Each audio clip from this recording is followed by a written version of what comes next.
ABC News, read by Mark Adenor. The head of the inquiry into the murder conviction of police killer David Harold Eastman has concluded he's fairly certain Eastman is guilty, but he's also found there's been a substantial miscarriage of justice.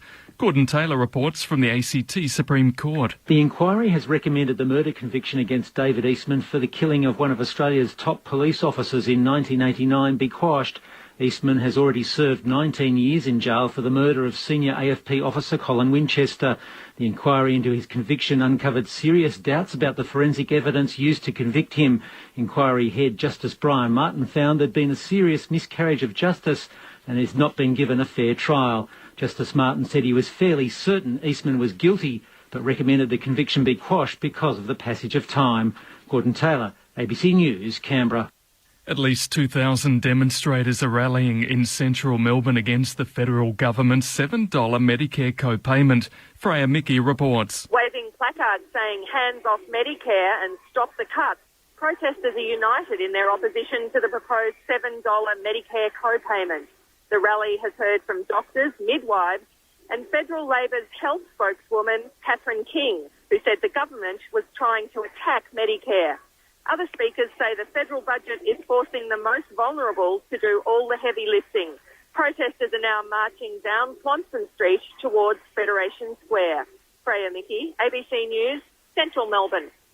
Unions say they are making transport on Sydney ferries free tonight to send a message to their employer about cuts to wages. Ferry workers will open the gates to travellers until 10 o'clock tonight on all services and until the last Manly ferry service at 11:45. The Maritime Union's Paul Garrett says staff are concerned about their future employment. They've been asked to take wage outcomes less than CPI. Some workers have even been asked to take a $500 a week pay cut. They've made a determination that enough's enough. They want to go out there and work and succeed and make sure people enjoy Sydney Harbour, but not at a massive cut to conditions. The bus manufacturer Custom Coaches has been placed in voluntary administration, putting about 100 jobs at risk in Adelaide. The Australian Manufacturing Workers Union says workers at Royal Park were told this morning. The company also has bus and coach maintenance facilities in 3 other states. The union says the company has contracts with the South Australian government to supply public transport buses. The former head of Renewal SA has appeared before a parliamentary committee into the Gilman land deal and defended it. Robin Powell reports. The committee is examining why the state government gave a private consortium exclusive access to the 400-hectare parcel of land without it going to tender. Former Renewal SA Chief Fred Hansen told the inquiry previous valuations of the land were much lower than agreed to in the final deal. In my view, it is clear that Adelaide Capital Partners' offer is good value. Several Renewal SA members resigned after the deal. Liberal frontbencher and committee chair Rob Lucas says there are still unanswered questions. But it's way too early to be suggesting after the first meeting that there's nothing further to look at here. Mr Lucas says the committee intends to call the remaining board members before the inquiry. Mr Hansen was involved in the deal as Chief of Renewal SA but has since been removed due to the government's decision to appoint some new public sector heads. The inquiry into the Hazelwood mine fire in eastern Victoria has heard fire agencies had no solid plan for protecting the health of firefighters during the blaze. Rihanna Whitson reports. On the second day of the blaze, firefighters were experiencing headaches and being treated with paracetamol. 14 were later treated for carbon monoxide poisoning.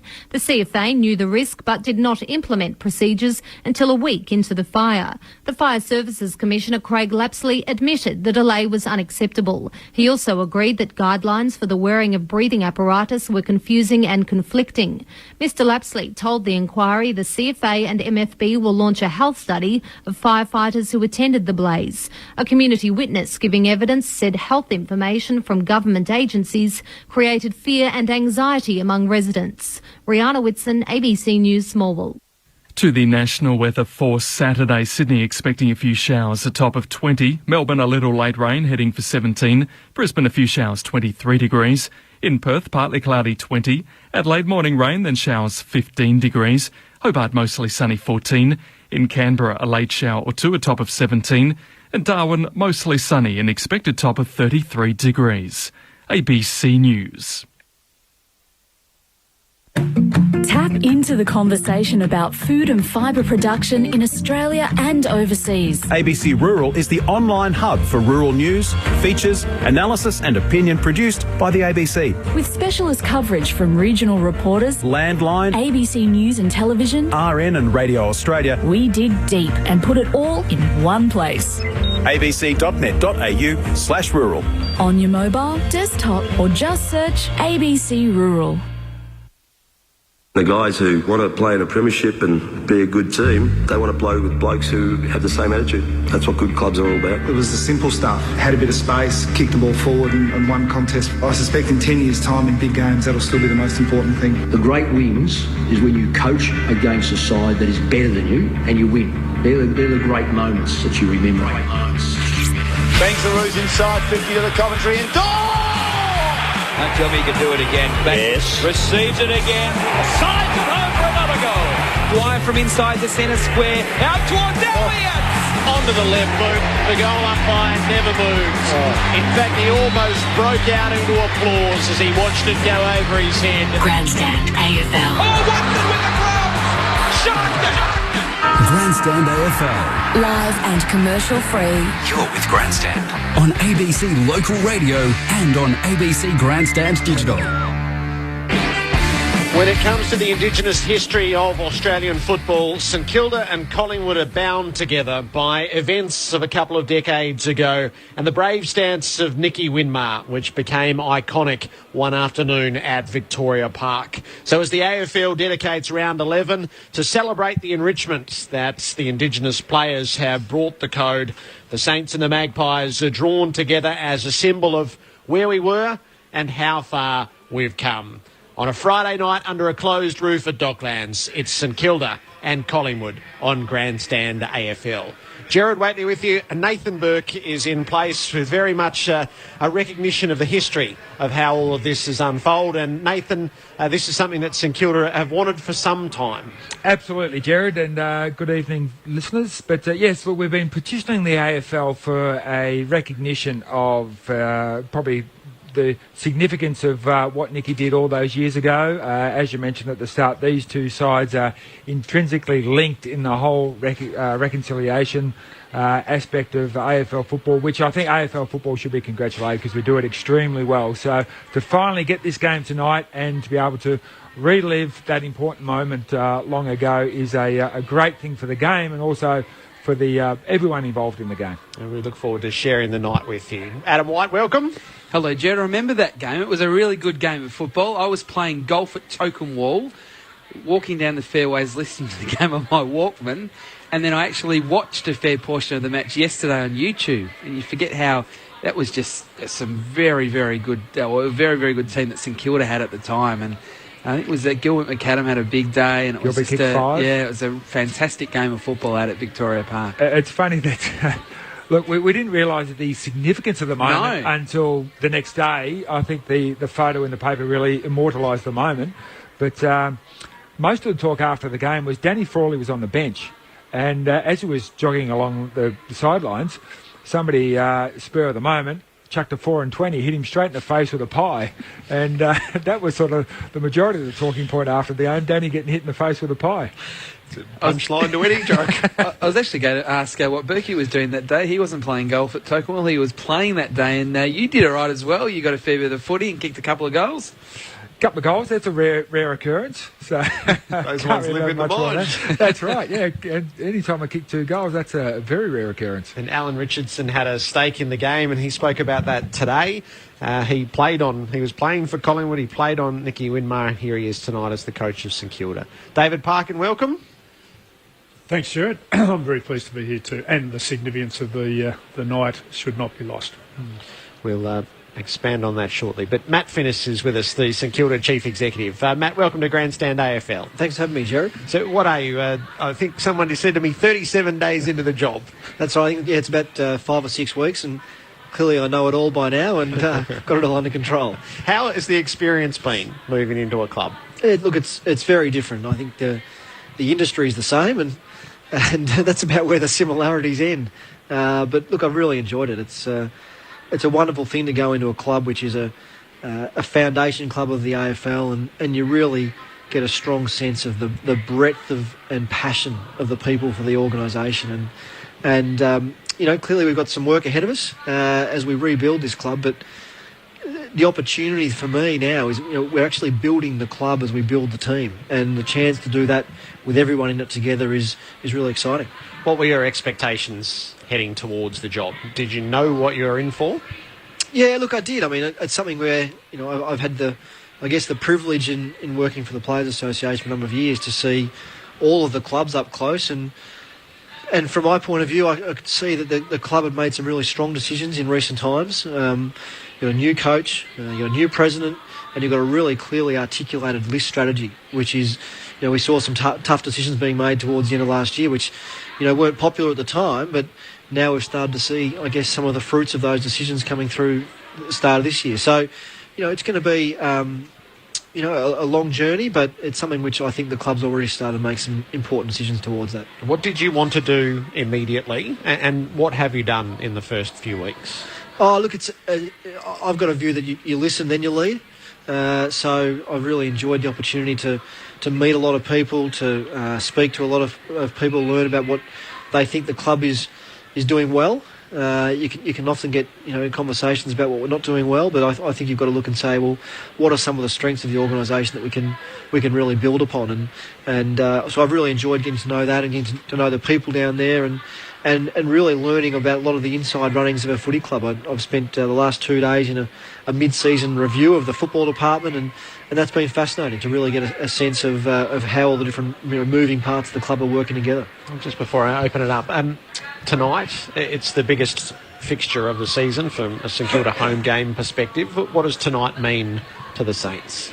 Yeah, look, it's terrific to be able to play on the Friday night and the big stage, and against Collingwood means you get a big crowd as well. So financially that's important for the club, but I think that this game is far much more important than the financial side of things. This is a wonderful chance for the club to be on the stage on a game which, as Berkey was mentioning before, is a really important part of our heritage. And the fact that Nicky stood up at that time, the moral courage which I think that represented, is a very important moment in our club's history, and it's the first image that you see when you walk through the door at Linden House, and I think it's something which probably just shows what that means to our club, and to be able to come along tonight and recognise the role that Indigenous people have played in our game is terrific. Matt Finnis is the Chief Executive of St Kilda. Nathan Burke is a board member of St Kilda, if you're not aware.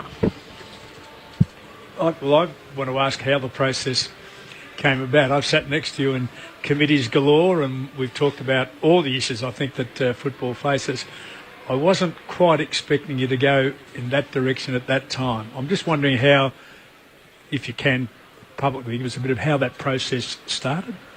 Yeah, look, it's not something that I'd been really thinking a lot about, but when I was first approached, it was Andrew Thompson, actually, one of Nathan's co-directors, who I'd known from his days playing, I'd started reflecting about where I'd been. I'd been 9 years at the Players Association. I was confident that we were going to be able to conclude a mid-term review of our CBA early this year, which would then give the organisation a couple of years before it was needing to go around through that process again. And I started to think about, would I be the guy that was there for the next negotiation for the Players Association? And I'd started to query that, and I don't think in that kind of role you can be half into it. It's got to be something which you're really passionate about and thinking about all the time. So, it was probably just a combination of the right time for me, but also then, and I started to think about it and actually could see that the potential for what St Kilda is trying to achieve. I think the club is really got a lot ahead of it. I think we've got the capacity to really grow a membership base, to really own the whole Bayside region from Port Melbourne all the way down through to Portsea, and it's where I've grown up, I guess. It's a big part of who I am, and I think that if you get the commercial model right and you can marry that up with the growth in our football list, I think we can achieve some great things. So what I'm alluding to, it wasn't a really difficult sell from St Kilda's point of view. You understood I'm not going to say the degree of difficulty, but you understood exactly where you were going and what you were going to have to confront. Yeah, look, I did, absolutely, and that's and there's no shirking away from, we've got some challenges in terms of our financial position, but I also look ahead and say, well, look, if we get this equalisation and competitive balance work right with the AFL, if we can, address some of the economics around our stadium issue in the next couple of years, if we can really grow our footprint in New Zealand, and we can actually then focus around the performance and the culture of our business, then I'm very optimistic about where St Kilda sits, and St Kilda is not a small club. St Kilda's a club which has got a great drawing base, and I think that we can really make everyone really proud about St Kilda again. Because I can go back a bit to the Moorabbin days, and it wouldn't matter where St Kilda were in those days. You went down to Moorabbin and they filled it was probably 25,000 were crammed into that ground, and they were the most virulent supporters I think that we've ever had to play in front, and that was through good and not so good times. I thought there's a base here that you would have understood in going to the job that will grow, a bit like Port Adelaide's. Port Adelaide's simmering away. All of a sudden they go from 17 or 18,000 to 50+ thousand members. I reckon the potential's exactly the same for St Kilda. I think you're right, Parker, but I also think our job is to make sure that we've actually got a promise and a commitment to the people who do support our club that even when we're not winning games, that we're actually, engaging with them, and that they actually feel that attachment and that belonging with our organisation, which means that we can maintain our strength on a sustainable basis rather than just, every time it is that we can build our list to the top of the ladder. In your last role, you were primarily looking after the interest of the players, and obviously the custodian of the game as well as the players are. Now you've sort of gone to the club side. Have you noticed any particular conflicts there? Of previously you were saying, okay, this is what the clubs needed to do for the players. Now you're on the other side. Is anything come up or become clearer in your mind? Well, hopefully I've negotiated my last pay rise for a player. Yeah. But no, look, someone asked me would I come to regret any of the things which I pushed as a player's advocate, and maybe when Jack Billings and Luke Dunstan become free agents, I might start to question the importance of that. But look, I think my view around the Players Association was always about you look after the long-term interests of the game, because there will always be players that need to come through, and so it's no good making decisions which might suit a cohort of players right now but are going to undermine the game in a longer term. So having had that philosophy, I've actually, I think, found that transition into the club perhaps more straightforward than I would have otherwise. But I think that's, at the end of the day, our game is, we've all got to work together, the clubs, the AFL, the fans, the players, because we've got enough competition from everyone else, and that's probably been my approach. Yeah, and that sense of everybody working together for the game, have you got a greater sense of that now that you're at the club level and probably getting support of the clubs as opposed to a standalone AFLPA? Yeah, look, certainly, I guess one of the great things about the PA is you have that perspective that allows you to look above and to look more broader. And what I've found very quickly at the club is how quickly it sucks you in, to every part of the day and life of when people are living on that win and loss every single weekend. And I've got to say, I actually quite enjoy that, and I can see how it really grows on you. But I think at the same time, you've actually got to be able to also look above and make sure that we're focused as a whole on where our game's going. We'll ask a couple of the specific football questions in a moment, but there was a piece of research released during the week which you played a role in, Matt. David Parkin has been a real driver of this. So let's spend a couple of minutes exploring this, David. What was released during the week? Very pleased that we got the support of the Players Association and Matt himself on the research board, which is looking at the relationship between the way a club supports their players, not only in their football development but in their personal development and beyond. And what we've, I guess, thought in Australian sport, not just in Australian football, that a player that's reasonably well balanced, that is, other than his footy, he's doing other things, study, work placement, apprenticeships, community programs, that sort of commitment, we thought that would have a positive effect on their playing performance. And what the research done by young Matthew Pink, he's a PhD student out of Catholic University in Brisbane, is that there is a strong relationship in the way the players are felt, why they feel that the club actually supports them in their work environment beyond their football, and we know that there is a positive actual playing performance improvement. So I guess it comes back, he's now leading the club, that what the thing is, providing an A-class or a first-class working environment. That's what I think the original research that you were pushing. And this is a small, well, I think a large block in that thinking. I think you're right. It was a dangerous question to ask in many respects because you never know what the research was going to show up, and had it gone the other way, I think we would have been up against it, because I think what the players were trying to show was if you can bring a performance orientation to this debate around how it is that we grow well balanced and developed players as people. Then that's going to get momentum that you need, because football clubs are such a performance orientation workplace, and I guess we're encouraged that it shows up that, and our challenge as those of us now in leadership roles within the game is how we do ensure that we follow that through into our practice, because my firm view is that better people make better players, and that's something which at the end of the day, when you've got to get into the week to week, how do you balance that in with making sure the guys are getting their massage, that they are attending the meeting about the preparation, they are recovering right? And how do you create the time and the space to also ensure the players are developing themselves off the field? An interesting byproduct, Nathan Buckley was good enough to give his time and shoulder to the research, and he has a great understanding of it. And we were talking about the environment which you create, and he's been in the process, I think, of changing the culture at the Collingwood Football Club. In a real sense, it's an outsider looking in, but I know he is. And he said in the past, the players have seen fit as soon as a moment came up that they could get out and away, they were off and out. And he said, we're changing and improving the culture or the environment which they work, they won't go now, he says. They're here all the time. He said they want to choose their football time and their non-football time living in the club. He said, so we've got a bit of a problem in that you need probably to go outside to do a lot of work placement and study and those sorts of things. So we're almost undoing ourselves in providing the time for them to go, but then wanting to stay, that's an interesting byproduct of something I hadn't thought about. Absolutely. Do you think, Matt, that it helps that you've got that role from the Players Association now going in to a CEO role? You know the players and how they tick a little bit better, and that can be of an assistance to St Kilda? Oh, look, I'd like to think so.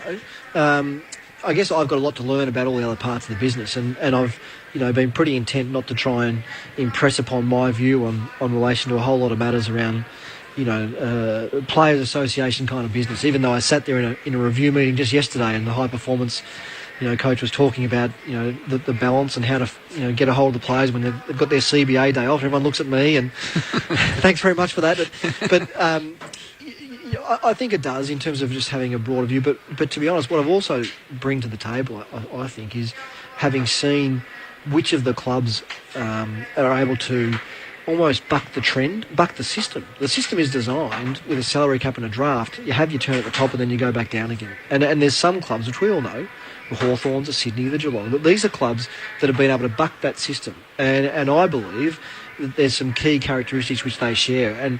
And one of those is they're people-first businesses. And that's not just about the way in which they respect the players, but it's actually about the way in which they develop all of their people. And I think it's really important. And you see it from the clarity of their leadership from the top, and the way in which all of the business then becomes interdependent about pursuing that. And I've seen some clubs over the journey where the football department is only recognisable as being part of the same organisation as administration and commercial by the same colour tie they wear or the polo shirt. And I think that at St Kilda we've got an opportunity to build our club. As we build our list, we're building the commercial business as well, and we can do that all together, and I think that's what will allow us to be a truly great club again. So the last one, the nitty-gritty of what you observed over a couple of days in the football department. Is there more good than bad in this season so far? Yeah, look, I think there is, Jared. It's what I've also learned is that footy departments can be pretty resilient and optimistic as well, and I've got to say the review that I've sat in on, there's plenty of ideas, and it's all about this constant improvement, and that's really motivating to be part of that. There's no doubt. Look at the injuries that we've had this year, and that continues to challenge. You'd love to be blooding these young players with some senior bodies around them, but you take Fisher and Gwilt and Gilbert out of your back line. And I mean, I think look at the work that Delaney has done and Josh Bruce, and they've been terrific. So I think there is a lot of optimism about the fact that when we actually can put the nucleus of these young players coming through with some more experienced bodies, Jaron Geary and David Armitage and these guys, then I think that you'll see all the pieces of the pie starting to come together. Good luck with the job. We'll look forward to touching base right throughout. Thanks for having me. Matt Finnis is the Chief Executive of St Kilda, with the Saints hosting tonight under the closed roof against Collingwood. It's round 11, the Indigenous round, and two teams who are steeped in the history of it, the Saints and the Magpies, drawn to face each other. Nathan, on the St Kilda front and what's been built, it started brightly, it has tapered a little. What's your read on the Saints front with the internal knowledge? Yeah, look, I think we did start brightly. I think the draw was kind to us. We did play Melbourne and GWS and a couple of those teams early on, and that gave the guys a fair bit of confidence. But I'm really excited about the young players that we've been able to blood through the team, because that's the future. That's where we're going to be. I always knew at the start of the year that we'll have our good games where we're really, really competitive and we might pinch a few, but then we'll have the off ones like the Hawthorn game where we'll get blown out of the water. And that's just the inexperience of a lot of youth. We look, without wanting to make excuses, when you have 5 of your 6 best backmen out of the team, it becomes very, very difficult. I just did some quick maths then. Take away our most experienced defender, Sean Dempster, 169 games. The other 5 that are named there tonight adds up to 98 games. Take away Collingwood's most experienced defender, Maxwell, 206 games. The other 5 still add up to 299 games. So there's a real lack of experience in those key areas. And we still think of Collingwood's defence as being relatively inexperienced. Exactly right. And so... And to me, that's not this is going to be terrible. That's a real exciting thing to see how those guys stand up under a pressure of a really good forward line of Collingwood. So your attention as a St Kilda person changes from the win-loss to what are the little wins in the game. So how does Jack Newnes stand up, and how does Bruce and Delaney stand up against 2 key forwards for Collingwood? So that is where we're at the moment. And if you take that aspect into the games, I think at this halfway mark, I'm more pleased, even though we've only won the 3 games. We had the chance to sit with Alan Richardson right at the start of the year in the immediate aftermath of his first win, and it was impossible not to be impressed with him. We know his reputation. We know that he's a very good fit for what you've just outlined. What would you say are the strengths that you've observed in him so far? Look, Alan's strength is, particularly with a young group, and we've got a young group and we've got an old group. There's not much in the middle. Alan's strength, to me, in the football department at least, has been able to excite and motivate the senior players, and really give them a sense of ownership over the younger players. They're not out there to pad out their careers and see if they can win some games and get paid a lot of money for the last 3-4 years. They are generally out there to make sure that their legacy is these younger players coming through in 2016-17 are vying for premierships, and generally that's what they believe is their legacy, and that's all Alan's doing. He has actually got that sense of ownership amongst the older players. So to me, that's really, really important. The other thing that Alan's done is, as Matt sort of alluded to there, he's united the football club as a whole, because to be honest, there were large divides between all the different departments, but he's managed to, as Alan said, it's not just the clothes that you wear that show you're a St Kilda person, it's the way you actually relate and help out each other department in the club, and that's the only way we're going to go forward as a club. So I think his whole picture as a club, as well as understanding a football department, has been very impressive. We're in good hands tonight with Nathan Burke, a board member of St Kilda, and the Saints about to play the Magpies. The insights there from Matt Finnis as well, the Chief Executive, to get a bit of a picture on what St Kilda is attempting to build. The match is coming up next from Docklands. Double J.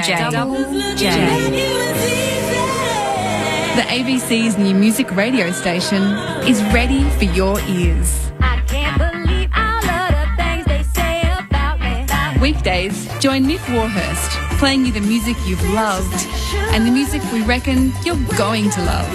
Double J. On your mobile via the ABC radio app, online at doublej.net.au, or look for Double J on your digital radio or TV.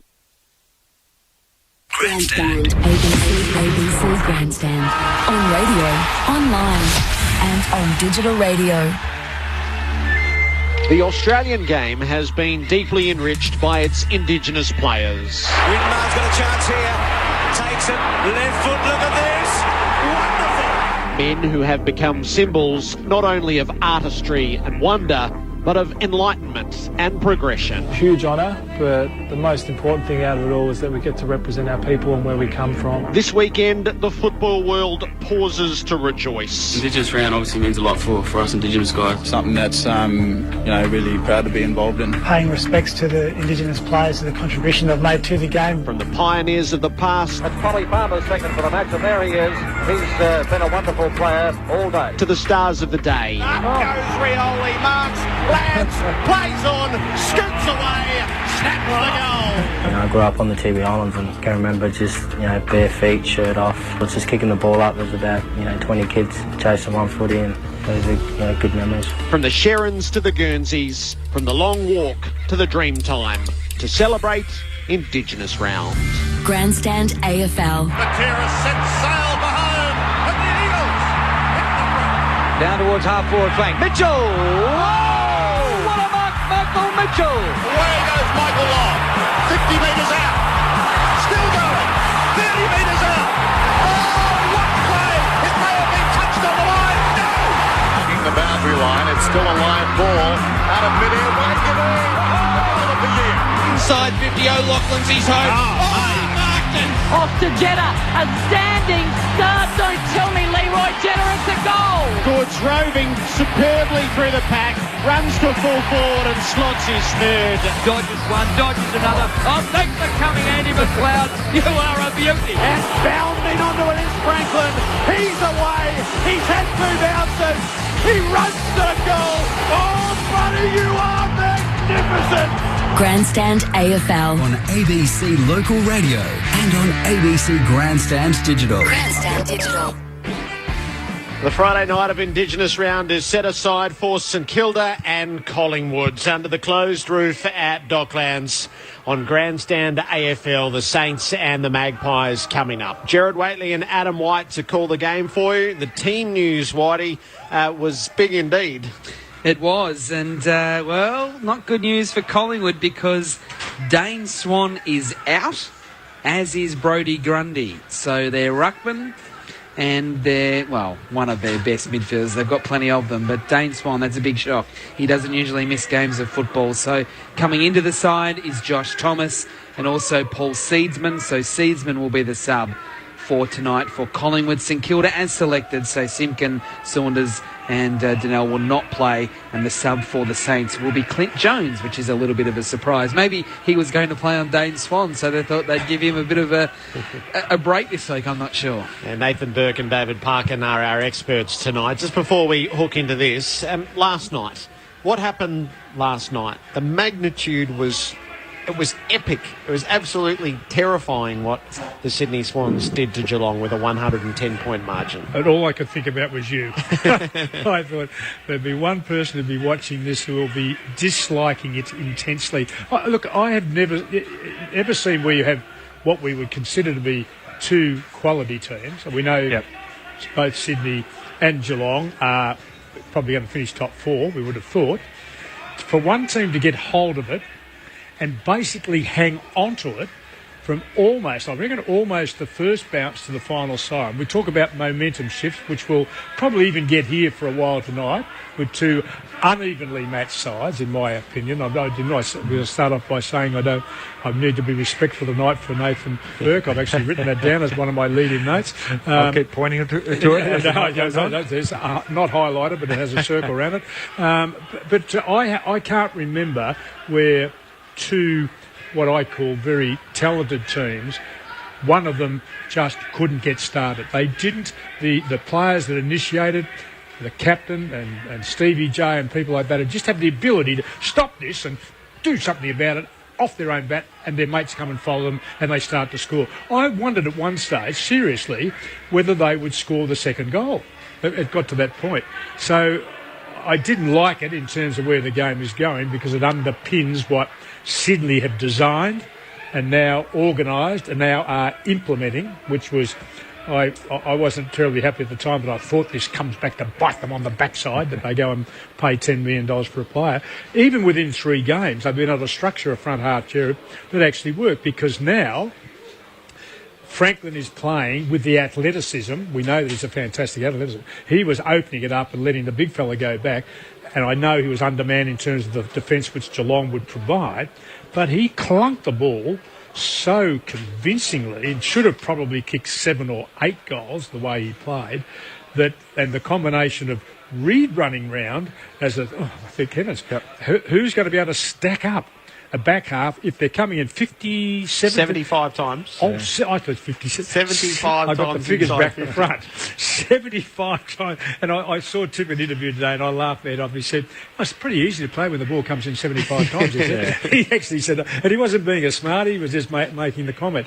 It would have sent shudders through every other team that thought they might be some chance of finishing top 4 and winning. Well, Parko, one of the amazing stats, I think, is that Franklin and Tippett have only played together 3 times. They've had 37 scoring shots in those 3 games for 23 goals. And the combined winning margin from the 3 matches where they've both played is 199 points, including games against Essendon and Geelong that, all things being equal, Essendon would have finished about 5th or 6th last year, and obviously Geelong right up near the top. So it's not as though they're getting the easy kills. They're destroying reasonably good football sides. And can I just add just one thing? The 4 best players were the second tier midfield. That's right. The 4 and the half-back flankers. I still coming to grips with it. I had a 2-hour sleep in 2 days, and I sat in front of it, and I didn't go to sleep. I was absolutely mesmerised by what Sydney were doing. As an ex-player, I was absolutely rapt with what happened to Geelong. Not because I don't like Geelong. Geelong players, from Joel Selwood and everyone who started underneath him, after him, they've been living in a false economy of AFL football. Coming in, playing in grand finals, vying for grand finals, winning more games than you lose every single year. Now they know what the 98% of other footballers go through. In a game where you try as you might, you can't do anything about it. The scoreboard keeps going the other way. At the end of the game, that's the first time they would have felt like that, like, what the bejesus just happened then? And the next day, they'd be thinking exactly the same. What the coach said to them, they would have never heard before. So that false economy finally has gone. Now they know what being an AFL footballer is all about, and I think they'll probably be better players for it. Yeah, you were there last night, Jared, and when you were saying that, Berkey, I remember thinking a few times watching Joel Selwood, he had just this look on his face of, this doesn't happen to me. And it didn't mean he didn't try any harder, it just, this doesn't happen to me. Yeah. I had lunch with Jimmy Bartell before he was going up, and I walked out saying, I'm putting my money on Geelong. He convinced me that they had a good control over Sydney. I left last night thinking Sydney might just run amok through the rest of the season on what they're doing. I'm not sure that anyone's got anything even remotely close to what they put out there last night. No, because you look for a weakness, and their forwards, we've spoken about that. It's very potent. Their midfield, they're extremely strong in their depth, but their defence as well. Richards and Grundy are, in my mind, the best pairing tall defenders in the league. So they've probably got the best pairing tall defenders in the league to go with everything else that they've got. And then on either side of them, you've got Malchatsky and Rampy and Smith and Shaw and these guys. That's a potent backline as well. To actually find a weakness, I can't. Well, their number one ruckman still has to come back in Mike Pike. Yep. Tom Mitchell had 64 possessions in the EFL and couldn't get into the team. Yeah. The other thing that comes out of that game is the AFL fixturing. If they're going to have 3 weeks worth of buys, they can't schedule it so that one team has a 13-day break and one team has a 6-day break and travels in that 6-day break. Not that it actually was the main reason for the result we saw last night, but we can't have teams having short breaks and travelling coming up against teams who've come off a bye. Just can't happen. Okay, that's last night. It will be a topic right throughout the weekend on the Saturday agenda tomorrow as well. But the task before us, the Magpies are first out. The Saints about to take to the arena for Friday night footy, the Saints and the Pies. Nathan Burke and David Parkin, take us through some of your thoughts. Am I allowed to be very honest here? You can be honest, David? Yes. Well, 6 to playing 16th, and that's 10 places different. I did work really hard to look at it's a contested ball. Let's say if you're well down the list, it's 6th for the Magpies and 14th for St Kilda. The disposal efficiency, you'll be delighted to know, you're actually better than Collingwood. Collingwood are the worst team in disposal efficiency. They rank number 18. You're 14, so you're 4 places up on them, so you might use the ball better. Tackles, you'd think, well, if you're running second a bit, as I think St Kilda have been done, you'll be up high, but in fact Collingwood are second in their defensive work and St Kilda are 11th. And marks inside 50, which I think, and a lot of other people would argue this, are absolutely critical. Collingwood have even struggled through the big fella has just not been, Clokey's not been taking the ball, but they are fifth in terms of marking the ball. Inside the 50, you can see a clear shot on goal. And despite Rewald's brilliant work, St Kilda running at 12th. I was just trying to look at some functional things which might give me some hope.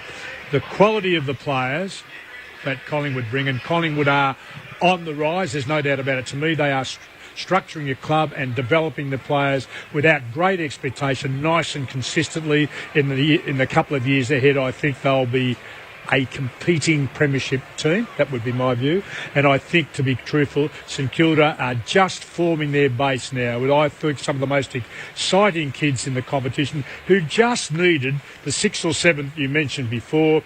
Fisher, Hickey, Gilbert, Templeton, Wright, the whole Gwilt particularly. Some of the more experienced players that, in fact, why Hawthorn, Geelong and Sydney have been able to develop their kids surrounded by mature, talented footballers. And don't tell me, and I'm rapt that Richo's at St Kilda. I think Richardson would claim to be, no, he wouldn't claim to be, he's not that sort of bloke. We would claim, those who have worked with him, that he's probably the best development coach the game has ever produced. And so to have him in that role at this time with the character that he brings, you couldn't have, I know you were part of that, Nathan, you couldn't have a better person in the helm at the moment looking after the development. That's good, David, and I'll give you that. I will counter your numbers with the old quote of there's lies, damn lies and statistics. So they mean nothing when you actually get out there on the field. It's all what happens above the shoulders. And the element that I'm looking forward to from St Kilda is we all know their starts have been atrocious.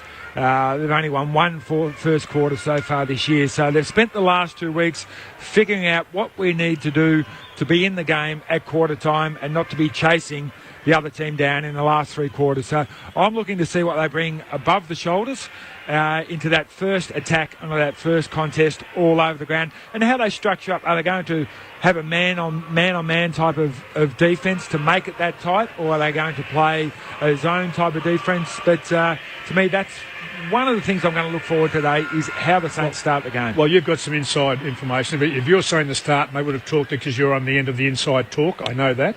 So are they going to do it? Are they going to do it by reducing them, like I would say to Carlton players often, let's have a nil or draw at quarter time. I don't care if we don't score as long as they don't, because if we get them a head start, we'll chase them.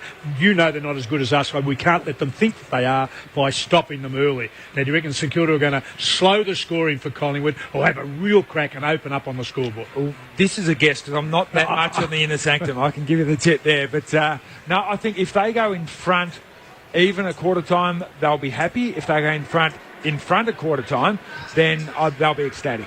I think then they'll know we finish off the games really well. We can really launch from here. So I think they need that launching pad at quarter time. And I think, Parko, a key to this for me tonight is with Collingwood's percentage. It's only 107. Now, if they are to finish in the top 4, as you said, they might be able to. If you look at other teams' percentage around Collingwood, Sydney's, well, it was 124 until last night, so it's pushed up into the 130s. Port Adelaide's is 145 and Hawthorn's is 152. So what we're going to see more and more now is that the teams that have got the games against a weaker opposition, they can't afford to take the foot off the pedal. They really need to take the opportunities to try and improve their percentage. You're underlining a powerful incentive for Collingwood to absolutely into it to start and kick as big a score and reduce St Kilda to naught. Well, it's a situation, Paco, where there are 6 teams that can finish in the top 4. So the odds are that percentage might be the difference between making top 4 or not. And Collingwood's, and you look at that, it's almost a game behind some of the other teams unless they find a way to start winning by some big margins. So from a St Kilda point of view, I'm sure, Berkey, they'd be aware of that, and they'd be wanting to make sure that they are in the game early, because if Collingwood gets off to a fly, I don't think they'll be taking their foot off. No, they won't, but it's interesting that they leave a guy like Swan out, and we're assuming there's an injury. There is room to say that potentially they think they might have this one won, so mid-year, let's give him an extra rest. We think they'll be that rested for both of them. We know they do rest players. He's talking like a coach here. He's trying to give the incentive we to know the players. they do rest players, but Collingwood, for me, they're in that dangerous position where they've been winning, but they haven't really been setting the world on fire. And to me, that doesn't mean that necessarily you will start setting the world on fire, because there's a bit of a knife edge there. You're winning, that's great, you're getting the 4 points, but poor form is poor form. It's not playing to your best, and you can either go one or two ways. You can go forward and pick up that form and keep winning games, or you can drop off and then start losing games. So Collingwood, to me, are on that knife edge at the moment, and tonight might be something that they can say, right, tonight's the night we're really going to hit our gear and get into form. But again, if the Saints take it up to them at half-time, three-quarter time, they might be thinking, well, goodness me, is this something that we're going the other way rather than the form way? So what happens above the shoulders tonight, I think, will go a long way to making up the gap between the obvious skill deficits between the two teams. Jared, tonight, obviously we're at the footy at Docklands watching Collingwood and St Kilda, but Sam Stosur is in action at Roland Garros as we speak in a third-round match against Dominik Sibylkova. Now, Stosur has a 4-0 record over Sibylkova, and she started well. She's up a break and she leads 4-2. So we'll have score updates on that match throughout the next, hopefully, only the next half hour or so. Very good. You talked, Nath, a bit about some of the talent, which you've been pretty close to it. You named a couple. Where is your major hope? Or what are the people who've already indicated to you that they're going to be substantial performers for this club for the next decade? Just give us a few names that I should be looking for tonight. There's the obvious high draft picks, like a Billings. I think he's, at the moment, a peripheral player because he just hasn't quite got the body to get in and under. But to me, he'll make the transition into the centre line. But the other ones that I'm really, really excited about is Jack Nunes. He's only played the 34 games. At the moment, he's settled himself down on a half-baked flank. And to me, playing your early games as a defender gives a really good grounding as a player. So I'd expect Jack Nunes to be almost Lenny Hayes' replacement. That's where I see him moving. And a guy like Murdoch as well. He's only playing his 8th game tonight. Again, he's not going to be a defender for the rest of his life. He's going to move up into that midfield as well. So they're the guys that I'm really excited about. Tall ones? Stanley yet? Has he reached the stage of convincing you? On occasion, not overly. Not often, no. He's got the ability there. Sipos is another one. He's got all the talent under the sun. For me, will Sipos become the 6'2", 6'3" midfielder that can take the game by the scruff of the neck? He's got all the skills in the world, or will he be that third, fourth, tall forward? I think he should be aiming to be that tall midfielder, even like a Kennedy type of player. There's probably not much difference in their size, but he's made himself an in and under midfielder. Can he do that? We all hope so. I'm not too sure. Young Longer showed a bit of potential before he came from the north. Yet to convince me either physically or technically that he's got it. But chance, you think? Yeah, see, Billy Longer, he's our number one ruckman at the moment. He's playing his 14th game. Yeah. So you've got to realise, and Bruce, he's only playing his 18th game. So these guys are our ruckman, our fullback, and our centre half back. Really vital aspects to the team, and Stanley as well. they're all played under 20 games. It's really exciting to watch these guys, and what I'm looking for is, as I said at the start, glimpses of what they're going to do. But probably the one that is really, really exciting at the moment, and probably exciting down at the club, is Luke Dunstan. He's got the body of an inside midfielder, and he'll only grow into that. So I see Luke Dunstan as a captain of this club, playing the 300 games, going to be an out-and-out champion. So, again, he's probably the most exciting one of the bunch for me. So the insights of Nathan Burke tonight from a St Kilda perspective as we look forward to the Saints and the Magpies. Now, Lindsay Gilbey actually is the bench coach for the Saints tonight, so he's out of our grasp. Our boundary rider is Martin Blake. Marty, welcome. Happy to fill in there, Jared. Good to see you. 18 degrees down here, surface perfect. The subs are Clint Jones and Paul Seedsman. That's 4 players out of the side from last week for Collingwood. Grundy had a little fitness test today, I'm told, and has a sore back.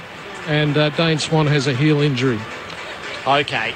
Friday night footy on Grandstand AFL in this round 11, the Indigenous rounds under the closed roof. It's St Kilda and Collingwood, and you're with Adam White. So with Brodie Grundy out of the side, Jared Witts gets the chance to be the first ruck for Collingwood tonight. And he's up against Longer, and neither really won it down. They crashed into each other, going in off the square and causing a few problems there with Steele side bottom.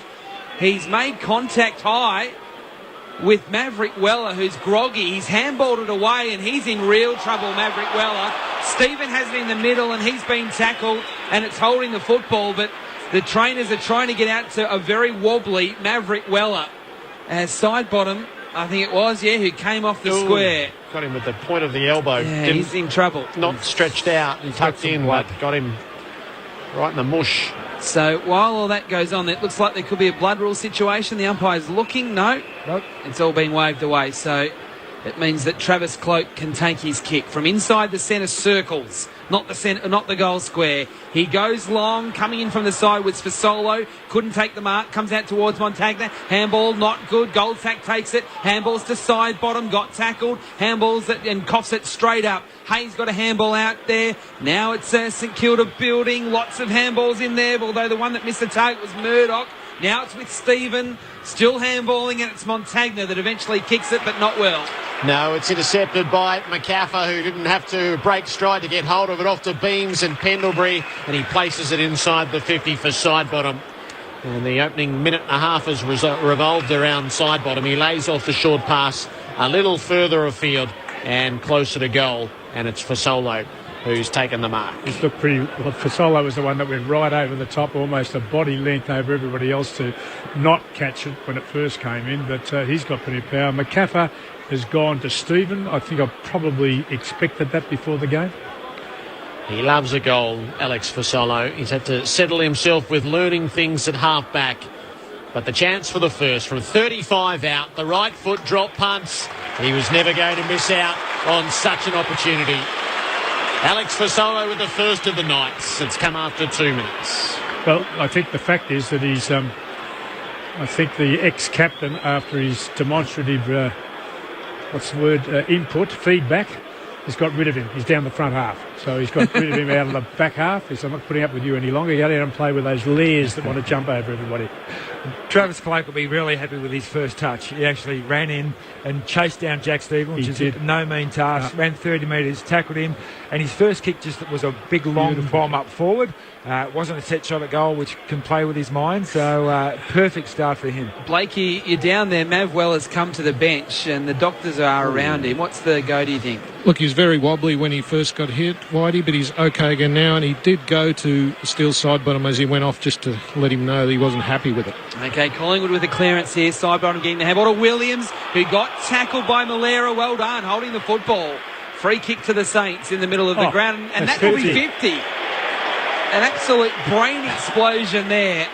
Has just seen the ball thrown away by Josh Thomas, which means that's 50 metres. Well, he was about to throw it, and the St Kilda opposition was trying to help him get the ball back, and in the process it fell out.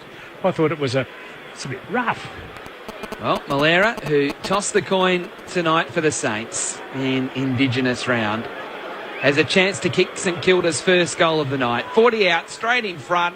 It's got a hook about it, and it's missed to the left. Only behind. Collingwood a goal, St Kilda are behind after nearly 4 minutes. The kick-in was a quick one. It did come off to Keefe, and he was tackled in the immediate aftermath. And it's going to cost Lenny Hayes a 50-metre penalty. It's almost simultaneous, but the almost has told against Lenny. So Keefe, who gets a reprieve this week after being dropped the previous, works it off to Witts, who kicks around the boundary, missed his target, and just for a moment it was Sipos who had it, but he's lost it. And Lumumba comes bursting through for Collingwood, has a bounce, kicks up to full forward. Delaney sits himself well and marks in defence for St Kilda. So Delaney goes back almost to the defensive goal square to Dunstan, who goes very wide to Ray, who marks at left half back. Close to the boundary. He wants to go lateral, but there weren't really too many options. In the end, he does go short. Not 15. Dunstan in trouble. Side bottom with the tackle. Dunstan just handballs it away. Ray goes back to support. Scoops up the ball. Handballs back to Dunstan, who fumbles it. He's tackled to the ground. It comes out. No free kick. Collingwood still with the football. Lockie got the handball out to side bottom to Goldsack. Now Pendlebury evades one, evades two. Kick was smothered as it goes towards goal. And coming out with the football, doing very well, is Shenton for the Saints. His kick, though, is over the top of Hayes, and it goes out of play for a throw-in at left half back. Martin Blake. Maverick Weller went up to the rooms, boys, to be assessed, but they haven't made any move with Clint Jones, who's the sub. They could use him for 20 minutes if they like. Pendlebury coming through the stoppage at half forward, works it off to Beams. He tries to open up play. Jesse White's caught with a footy. He's given a long time to get rid of it. And ghosting through as Tuvey gets it onto the boot, wobbles it to full forward. Cloak can't hang on. 2 against 1. He gets it to the boot and he snaps it behind. It's missed by that much, which has been a little bit of Travis Cloak all season. It's 1-1 to a behind. Sorry, Jerry, but it's pretty clever. That actually had a St Kilda bloke on either side. He pushed a hole between the two to feed the ball out. Went extremely close. Murdoch has the kicking in duties for the Saints. He goes short to Montagna in the right back pocket. Played 6 minutes. The Magpies a goal in front. Montagna goes as long as he can. Out towards Longer, but off hands it goes out of play for a throw-in. Only 65 metres or so around from Collingwood's goal. That one miss, in the context of the game, and what you wanted was a dreadful miss, wasn't it? Should have put it through. Thrown in, Witts and Longer in the ruck. Longer wins it from at front position, but handball goes straight to Adams. He handballs straight to Nunes. St Kilda with the football. Dunstan under pressure. Handball was only fair. It's now locked up 50 metres out from the goal. Collingwood working well to keep it inside their attacking half, and it will be thrown up. Good test for young Jack Frost tonight, playing on Riewoldt. He's only 11 games. He wouldn't have played anybody like Nick in his 11 games, so he'll certainly know what it means to run. Witts clearly wins the tap down to Elliott, kicks up the full forward at Landon Short, and Delaney again is able to pick it off. He works the hand pass away to Dempster, who goes running through half back. He's kicked it up for Stanley. Now Riewoldt's got the one-on-one deep, and Stanley just sagged the kick beautifully for Riewold at the double back. And he takes the mark 40 out directly in front. Jared, you called that perfectly. He wasn't sure whether to go Riewold or not. He was waiting, etc. And he actually kicked it to, said, mate, just get here. I'll put it right down the line at the perfect height. Riewold accelerated after he kicked the ball and was able to run on it. That was a terrific effort by the young bloke. He thought that through and delivered against it. Must kick this one. So Nick Riewold can give this the full treatment, and the goal umpire never moved. Perfect set shot kicking from the Saints skipper. And he ties it up at 1-1 apiece after 8 minutes. The impressive part for me was Reece Stanley. Obviously the kick was very, very well thought out, but the fact that he started on one side of the centre square, when the ball was switched out of defence, he marked it 10 metres in the clear on the other side of the centre square, and that's what he has to do, which allows Nick to stay inside 50. So going from one side... So that's a work rate thing. I didn't see what you were talking about. Yeah, it's a work rate thing. So starting on one side, he's got the athletic ability to burn off any player. He's the fastest player at the club when he's up and running. So running from one side to the other in a smart fashion is what he needs to do. Back in the middle. Witts and Longer. Longer jumps early, decisively wins that down. Hayes crashes in, but it falls to Lumumba of Collingwood. Handballs to Pendlebury, who was immediately tackled, but he was tackled high. So Pendlebury, the Collingwood skipper, will take the free kick inside the centre square. He spreads it wide, and Keefe has it between wing and half back. Goes towards Maxwell, who marks just forward of the wing, close to the boundary. He'll go inboard with a short pass, and it's marked by Beams. Beams plays on, then kicks it long. Really, the only option was for Solo, and he couldn't get in the frame. And the mark was easily taken there by Shenton. The kick was a little average, but Nunes was able to take it close to the boundary. He plays on. He kicks down towards Stanley, who can't take the mark. It's out of play. Martin Blake. Clint Jones into the game, boys. Just a concussion assessment for Maverick Weller. So they've got about 15 minutes from now to work out whether to make the sub or not. That's going to all go badly for Steelside Bottom. Up at half forward for the Pies, but the Saints win the footy. Hand pass from Ross out near Nunes against the boundary. He tried to keep it in, but didn't succeed in his endeavours. Notwithstanding that the match review panel and I haven't necessarily seen things eye to eye over the past couple of weeks. The jumping elbow into the face coming off the square. I don't see how they could. I don't see how we could misinterpret that as a collective. Collingwood trying to winkle this away from the stoppage. Young with a high ball up inside the 50.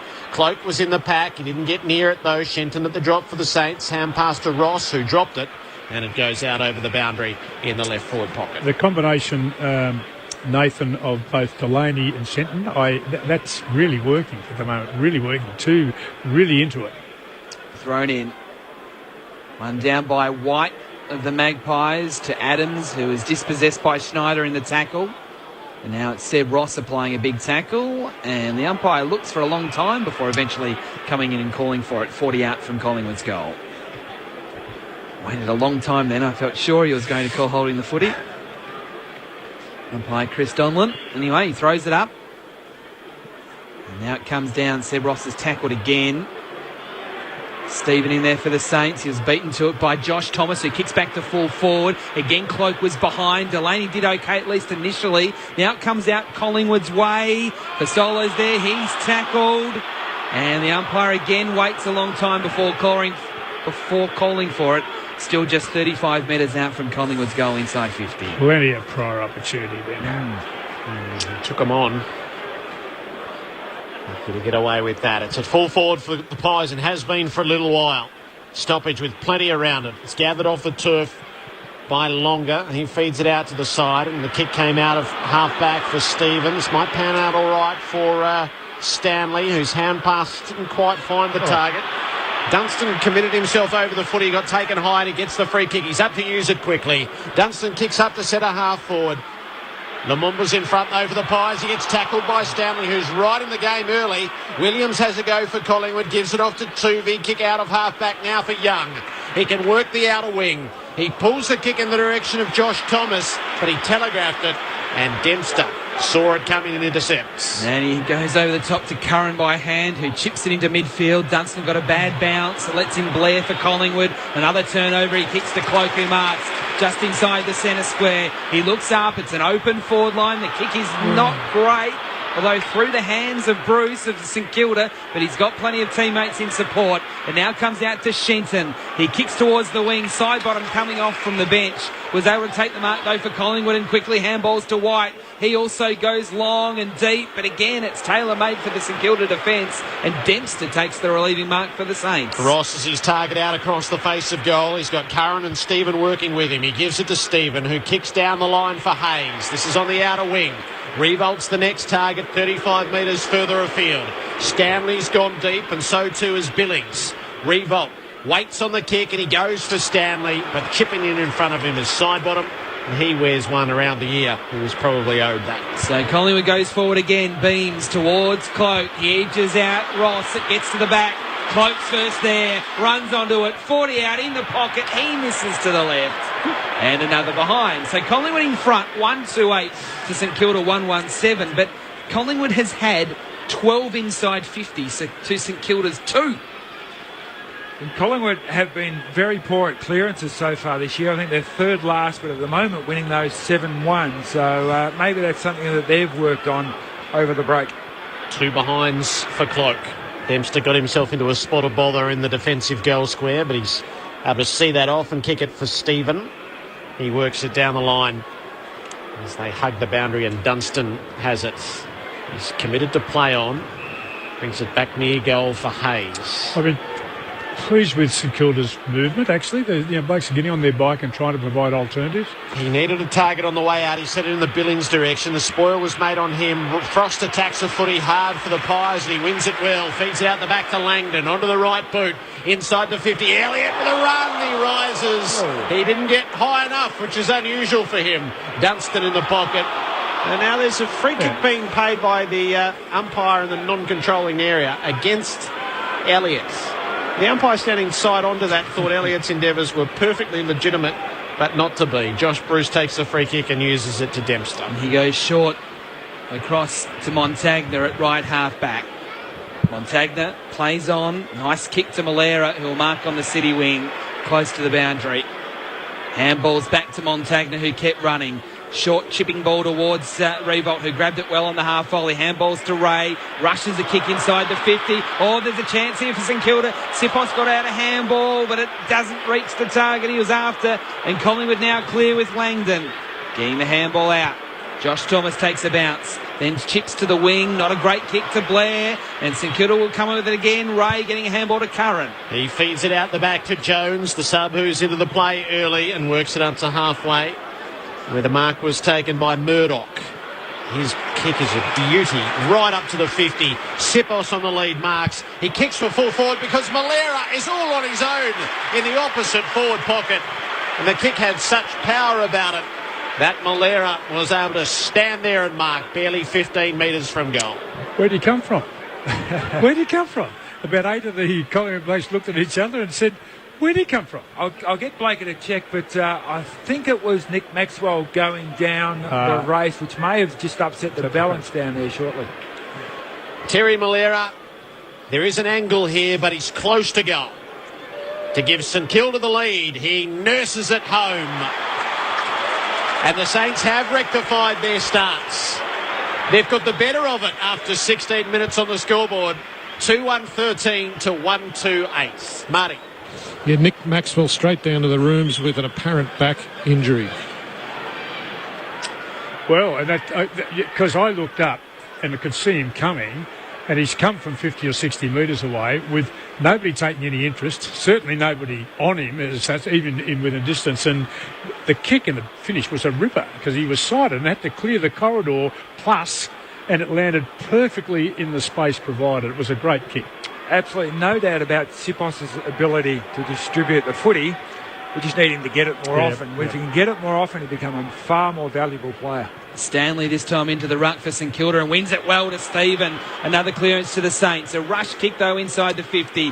Tailor-made for Langdon to collect the ball. Handball to Young. Under pressure. Got the handball out on the bounce to Beams. Beams kicks to the wing. Wants Goldsack. Delaney though did well. Didn't quite complete the mark, but he's got support with Hayes at ground level. Got the handball to Nunes. He kicks very wide and St Kilda still has the footy with Curran. Curran at right half back. He's confronted by Fasolo. He has to kick quickly. He wants Dunstan, who at least created a contest, but at the drop it's McCaffer who kicks to Elliott, who marks 60 metres out from goal, distributes the handball. The kick is poor inside the 50 though by Thomas towards Goldsack. He's having a fight for it at ground level against two Saints. He's overwhelmed. He loses it. Dempster has it for the Saints. It's a dinking kick and it needed Ross to have a little bit more aggression than he did. He's beaten to it by Beams. Puts the Pies back inside the 50 and Elliott is there. He's not paid the mark despite having a good grip of it the first time.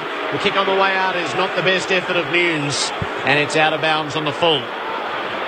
Williams at the restart brings it in for side bottom, but they're back at the wing now, the Pies. Down the line with a kick for Thomas.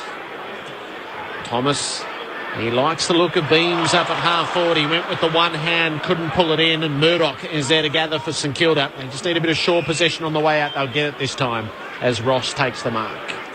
So Ross just trying to slow things down. Blakey?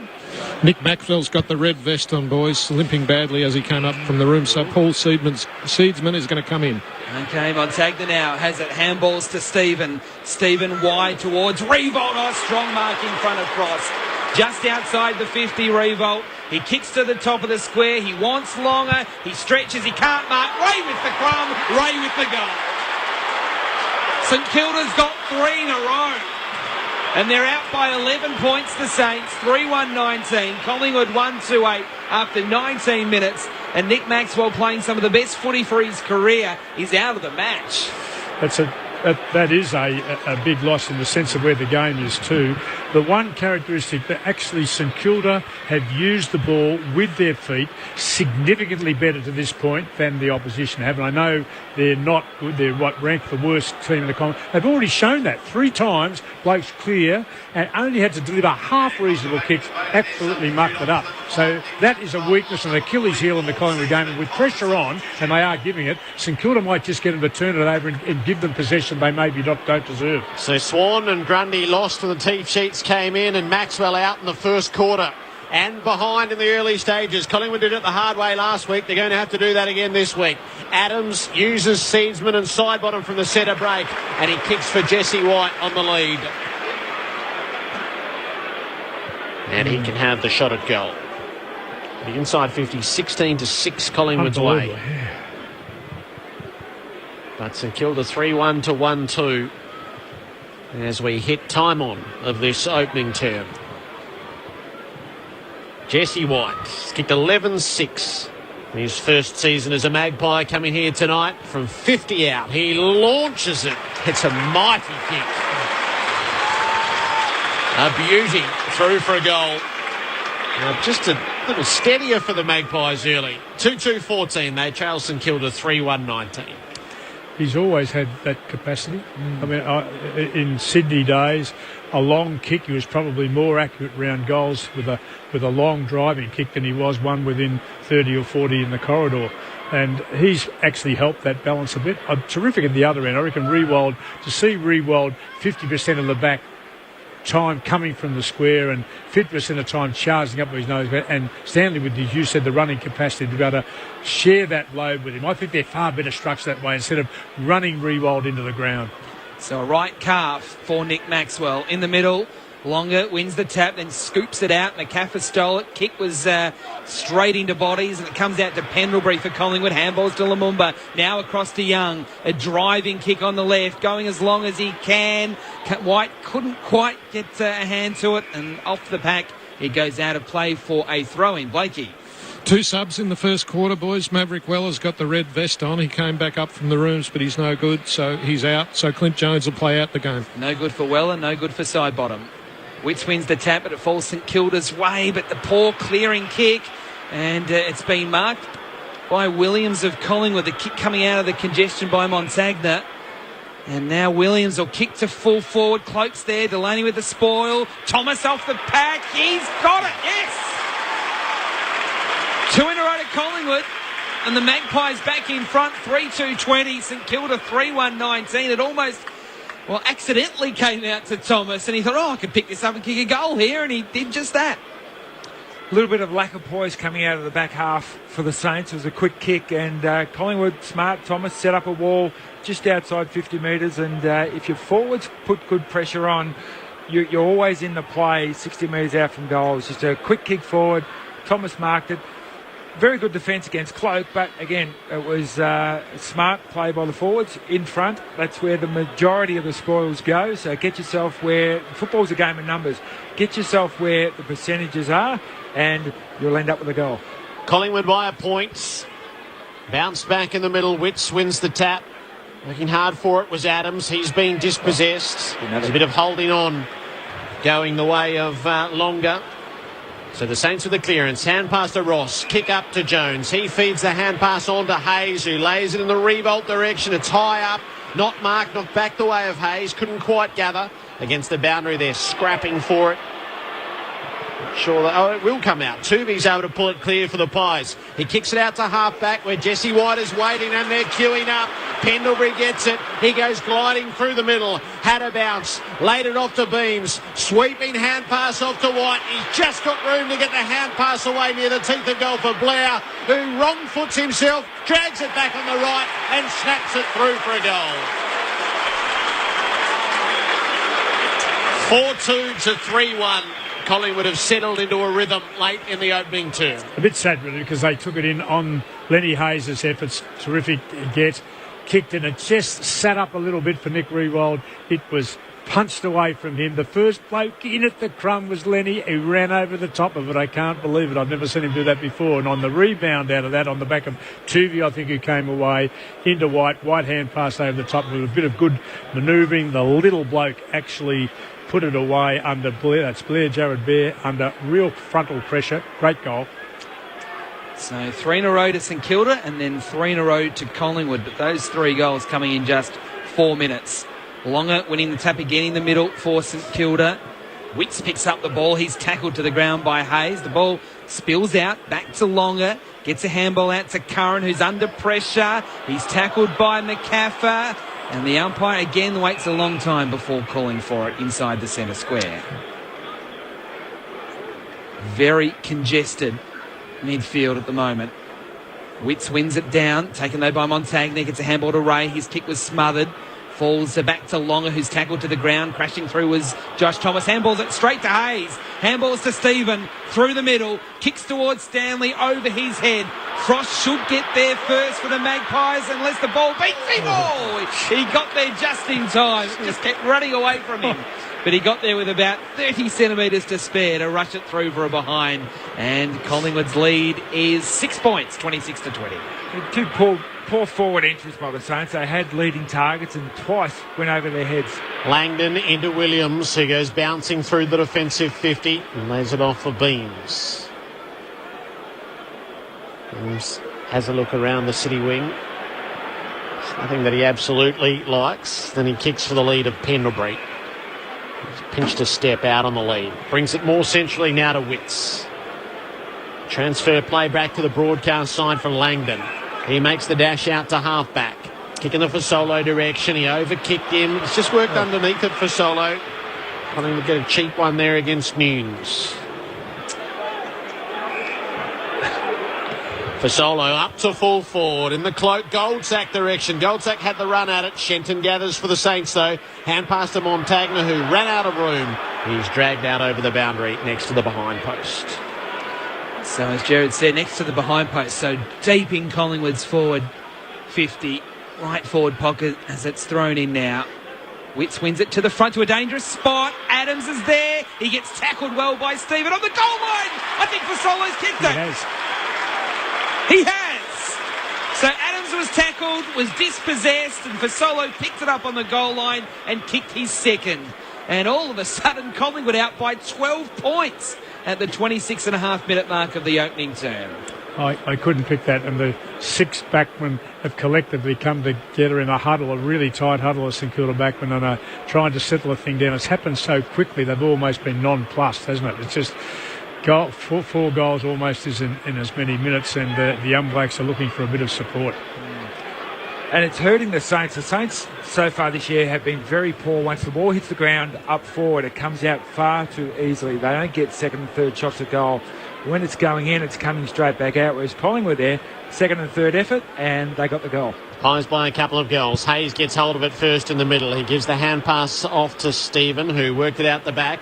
Murdoch's kick is up to half forward. It's gathered by Sipos, who kicks for Stanley. Didn't provide a great contest. Got worked out of it by the defence. Seedsman's able to run onto the loose ball for the Pies. His kick's not the best on the way up, but he's got a little bit of coverage.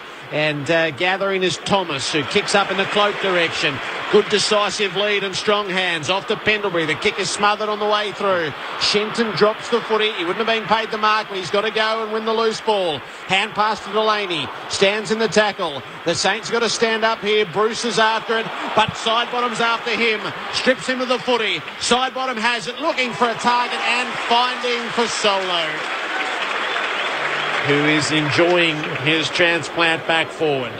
This is the difference Sidebottom, under immense pressure running away on his left foot, still managed to pinpoint a player in amongst traffic. The last 3 Saints forward inside 50s, a free player running towards the line missed the target, every single one of them, whereas Sidebottom hits the target, most likely a goal. He does play with expression when he's in the forward line. Alex Fasolo from 40 metres out for his third of the opening term. That'll do nicely. Collingwood skip this out to an 18-point lead late in the opening term. 6-2 to 3-2.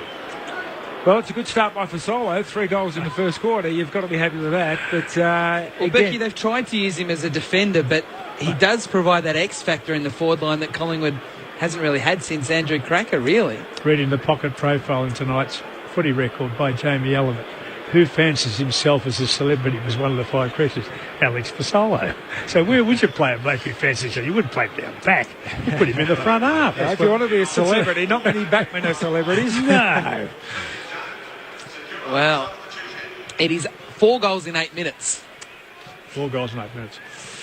So they're behind the Magpies, but with that sort of footy, they'll find themselves in front pretty quickly. Adams out of the congestion, gets the handball out to Elliott. They go long again, Collingwood.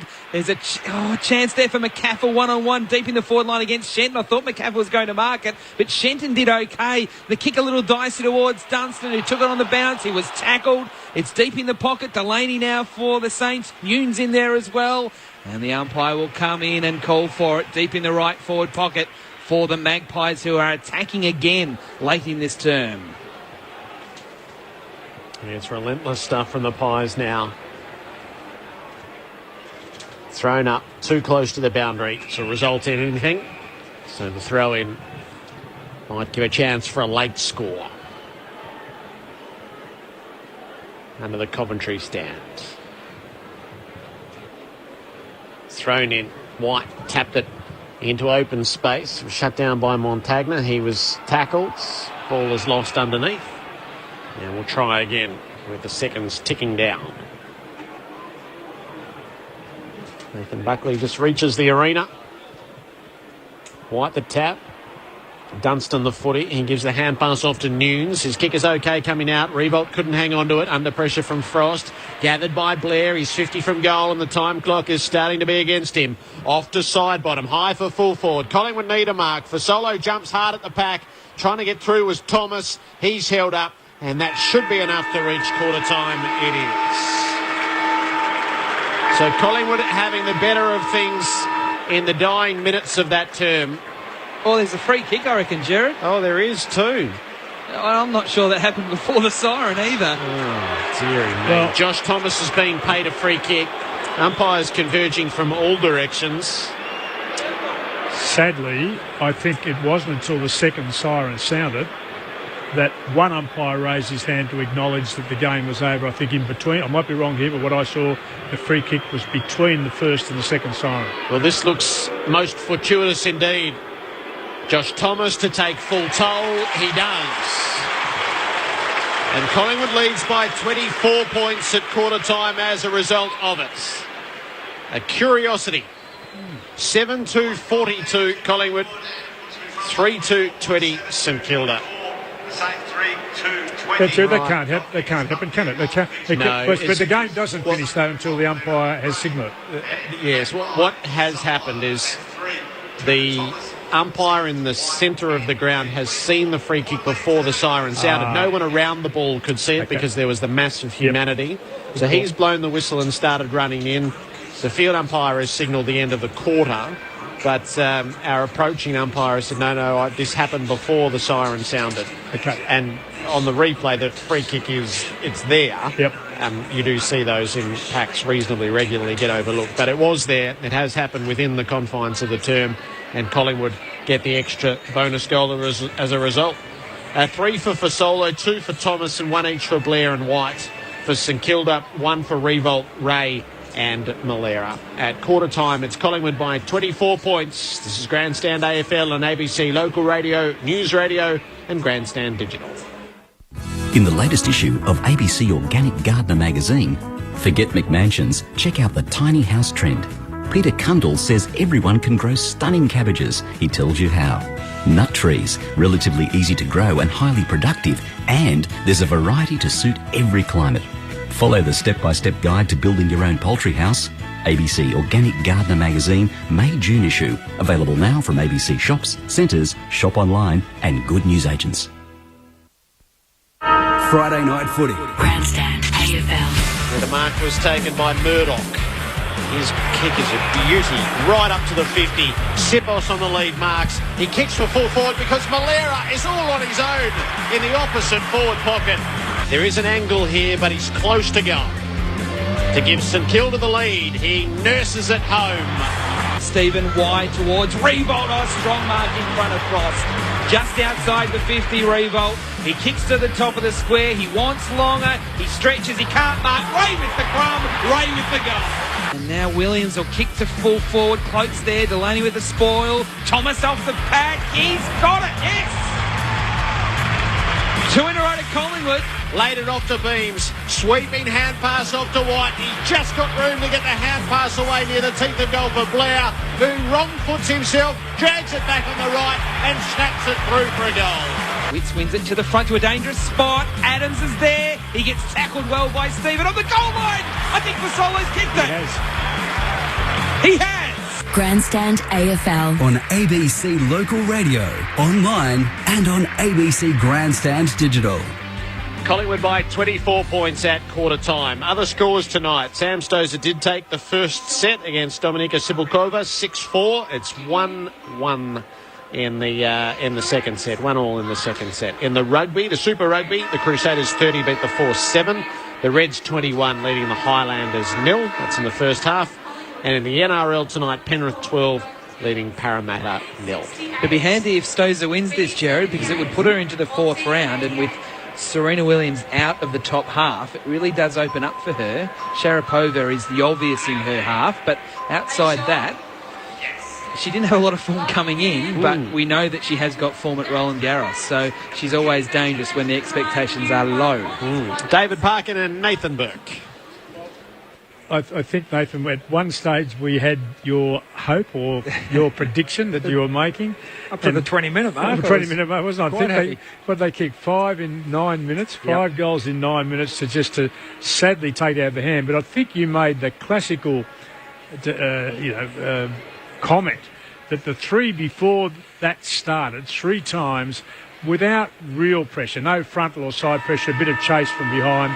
3 players attempted to deliver the ball inside 50. They were on 50 or just outside, inside 50. 2 reasonable leads, players under a bit of pressure. All 3 were turned over. And on the back of that, not only they turned it over, but they weren't able to hold it in. And 3 of those 5 goals came directly off turnovers when you were in control of the ball, and it allowed Collingwood to score probably their 3 easiest goals for the night. That, to me, is terribly disappointing because there's no rhyme or reason to that. Young, inexperienced or whatever, and it was a combination of both players who kicked the ball in. To me, that's the disappointment at this stage, because a lot of other things are pretty much even 36-34. Contested possession, they're up in that and they're working hard. Tackles 22-18, about similar. They seem to be working well and staying in the game, except that great margin you talk about, 22-9 is the inside 50s, and that is an absolute dominance. Absolutely, and that's where the game is being won at the moment. Just probably the directness and efficiency of the Collingwood team. And one stat that we haven't got is time in the forward half. If we had that, I dare say it would almost be 65-35 in favour of Collingwood, because they've managed to, when they've got it forward, they've kept it forward and put pressure on the Saints coming out. The Saints have only looked dangerous when they've managed to beat that press and have an open forward line. As we said, 3 times had an open forward line and completely missed the target. But I think Collingwood's style of play in terms of let's get the ball forward, let's lock it down in there as much as we can, get second, third, fourth chances at goal, because the Saints are, as we said, inexperienced defenders.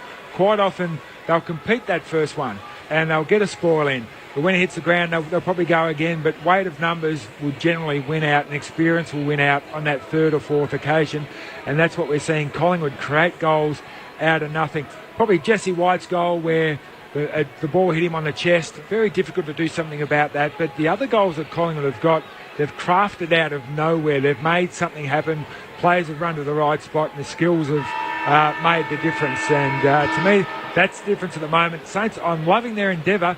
It's just their polish that's leading them down. And casualties from the first term. Nick Maxwell with a calf injury. He's out of business. And Mav Weller, in the first 4 seconds of the match, was hit by the elbow of Steele Sidebottom. He's concussed and done for the Knights. It's a skirmish in the middle, settled by Thomas for the Pies. Hand pass to Seedsman. They go inside 50 again. Cloak's the target. This time he's got it. Took the lunge out in front of Delaney. It was a terrific kick. He took him to the spot. Cloak actually, he was neck and neck, and he just threw himself forward to get into the flight path of the ball. Delaney did everything that a backman could do to try and get a hand on it and interfere. Cloak took it. It was a great working effort and a lot of skill on the end of it. Cloak was talking to himself all the way back. Now, to kick the goal from 30 outs, he has. Couple of behinds in the opening term. A goal now for Travis Cloak as he tries to haul himself back to form, and a dozen teammates go to ruffle his hair. I was just going to say that 12 of his teammates, Jared, I counted them up as they went. You were very good in your calculation. The only ones who didn't were the blokes who were playing in the back half. And essentially, I felt a bit sorry for him coming out and saying, if I don't get the first one right, I'm in a bit of trouble. I thought, gee, you've opened yourself up. Play for the blokes on the opposition camp and everybody else around you. So that's good for him. And he looked, couldn't see the talking that you could see, Jared, but he did talk himself into it and through it. Well, his old man will be happy because he's getting a lot of chances. It's 23 inside 50s to 9. So taking that excuse out of play. Well, it's 7 goals in 11 minutes. It's quite incredible. Could you stop counting those, Whitey, please? St Kilda has the clearance through Lenny Hayes as he kicks it towards right half forward. Away from Reebok, really. But Frost got a bad bounce that allowed Reebok to get to the contest and make sure it went out of bounds for a throw-in. I don't know if I've seen that for a long time. 7 goals in 11 minutes. Collingwood out by 5 goals now. Witts with the tap.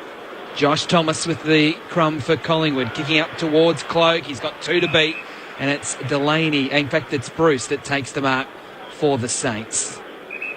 Delaney was the other one in the contest, and Delaney will get it now with that short pass from Bruce. He'll go back to Josh Bruce, Will Delaney. And they'll try and switch play. Bruce has gone almost from one half back flank to the other. Dempster has it now for St Kilda. Still inside defensive 50. And he'll have to kick to a contest. He wants Stanley. Keefe with a spoil at the front is Pendlebury. Collects the football. Handballs over the top to McCaffer. Spins around. Kicks inside the 50. Nice kick, and White comes out and takes the mark for the Magpies. 35 metres out from goal. Just right of centre. Just as well he took it. Taken the radar off by ducking his head at the last part of it. I don't think Coach would have liked that too much. It was good team defence by the Magpies. The Saints took it from one side of the ground to the other to try and find a loose man, but they couldn't find it. Ended up kicking a long ball in the air and a front and centre again, getting to the right position, and the ball ends up in White's hands. So Jesse White kicked a goal in the first term. It's a much easier set shot at goal, gives himself a lot of room from the man on the mark and kicks it straight over the top of the goal umpire for a goal. So it's 9-2-56 to 3-2-20. So when St Kilda kicked their third goal at the 19-minute mark of the first term, St Kilda led 3-1-19 to Collingwood 1-2-8. We are now only at the 3-minute mark of the second, and Collingwood 6 goals in front. Saints have to keep being proactive. They're a very high mark and play on team. They're in the top 3 for marking the ball and playing on the scoreboard like this. They can't go into their shell and say, right, we're just going to keep keepings off, because that'll work for a little while, but it's not going to get them back into this game. So they really need to keep taking the game on. So it's a good test for young, inexperienced players. Nathan Burke on grandstand to AFL. Longer wins the tap, but it came the way of McCaffer. The Magpies inside the 50 again on the bounce. Coming out hard was White. Bruce wraps him up in a good tackle, and he should win holding the ball. He does. Josh Bruce having the better of the encounter on that occasion. He lays it off for half-back. And Sipos is on the lead. Marks. Up he gets to play on. He's run himself into a dead end against Tuvey, but he breaks the tackle. Sipos. He took the game on and he delivers up for half forward. Stanley against Keith. Keith gets a fist in there, but straight to Schneider. He feeds the hand pass up to Rebold in the pocket. Knocked off his kick by Frost. It still might be all right, although Billings' hand pass is no good. Gave it straight up to Seedsman. Off to Keith. And on the way out, he's floated the ball for Adams. Lifts his hand pass up over the top. And Seedsman will break through halfback. He had 2 bounces. Redirects play into the middle for Pendlebury. Feeds it off for Langdon. Has a look at the forward setup. Ran a long way. The goal front is unguarded. He just needs a bounce. It'll roll end on end and come up a metre shorts. As Dempster gets there to usher it through for a rush behind. Shouldn't have been using one of those soft golf balls that got too much backspin in the goal square. Unfortunately, the Collingwood forwards had all led, and that one extra handball in the middle all led them out of position. So it can do that. You just got to get it in there as fast as you can. And Josh Bruce marks the kicking and goes long towards Delaney. He can't mark as the pressure came late from Steele's side bottom, and it's gone out of play for a throw-in. Actually, it's not a bad spectacle as a game. No, the ball's moving. Yeah, the ball's moving. Nicely. That's good. One-on-one. Thrown in. You wouldn't be saying that if you were coaching, though, Parko. Pendlebury takes it off the pack, got tackled, goes back into the congestion, the footy. The tackles are applied, and it will be thrown up on the City wing. Coaching who, Adam? Well, true. The scoreboard's not pretty, but the spectacle is. It's funny how as you get older, your vision of the game changes, isn't it? Longer wins the tap down, taken by Billings of St Kilda. Rushes a footy towards half forward on the bounce. Revolt met it well. Handballed it across to Sipos. Now Ross kicks inside 50 for St Kilda. Stanley up, couldn't take the mark at the back. Seedsman gets there first. He's knocked over, and the ball goes over for a throw-in. Left forward pocket for St Kilda. Well, Frost didn't like a little of what happened there with Schneider, and he came running in from a fair way off to bump him. Players subside, and now the throw-in. Need one against the flow here, the Saints. It's nothing from the tap. Barely room to breathe in there as Pendlebury took it, and immediately he was wrapped up. Longer and Witts down to Schneider, trying to break through 1, 2 tackles, couldn't get through the second. Seedsman wins holding the ball. So the defence standing strong there. Seedsman across the face of goal for Langdon. Langdon thinks the hand pass over the top for Young, and he'll kick it out of half back. Goldsack was the target. It slipped right through his fingers. He still might get it though. Takes possession, but by the time he did, he was wrapped up by Nunes. Wrenched out of there by Murdoch. Not able to make anything of it. Tuvey disputes it. It'll be a jump ball. Oh, it did come out eventually. I suppose if you wait long enough. Lumumba gives a hand pass to McCaffrey. Back to Lumumba in the tackle of Revolt. McCaffrey again saves the day for the Pies.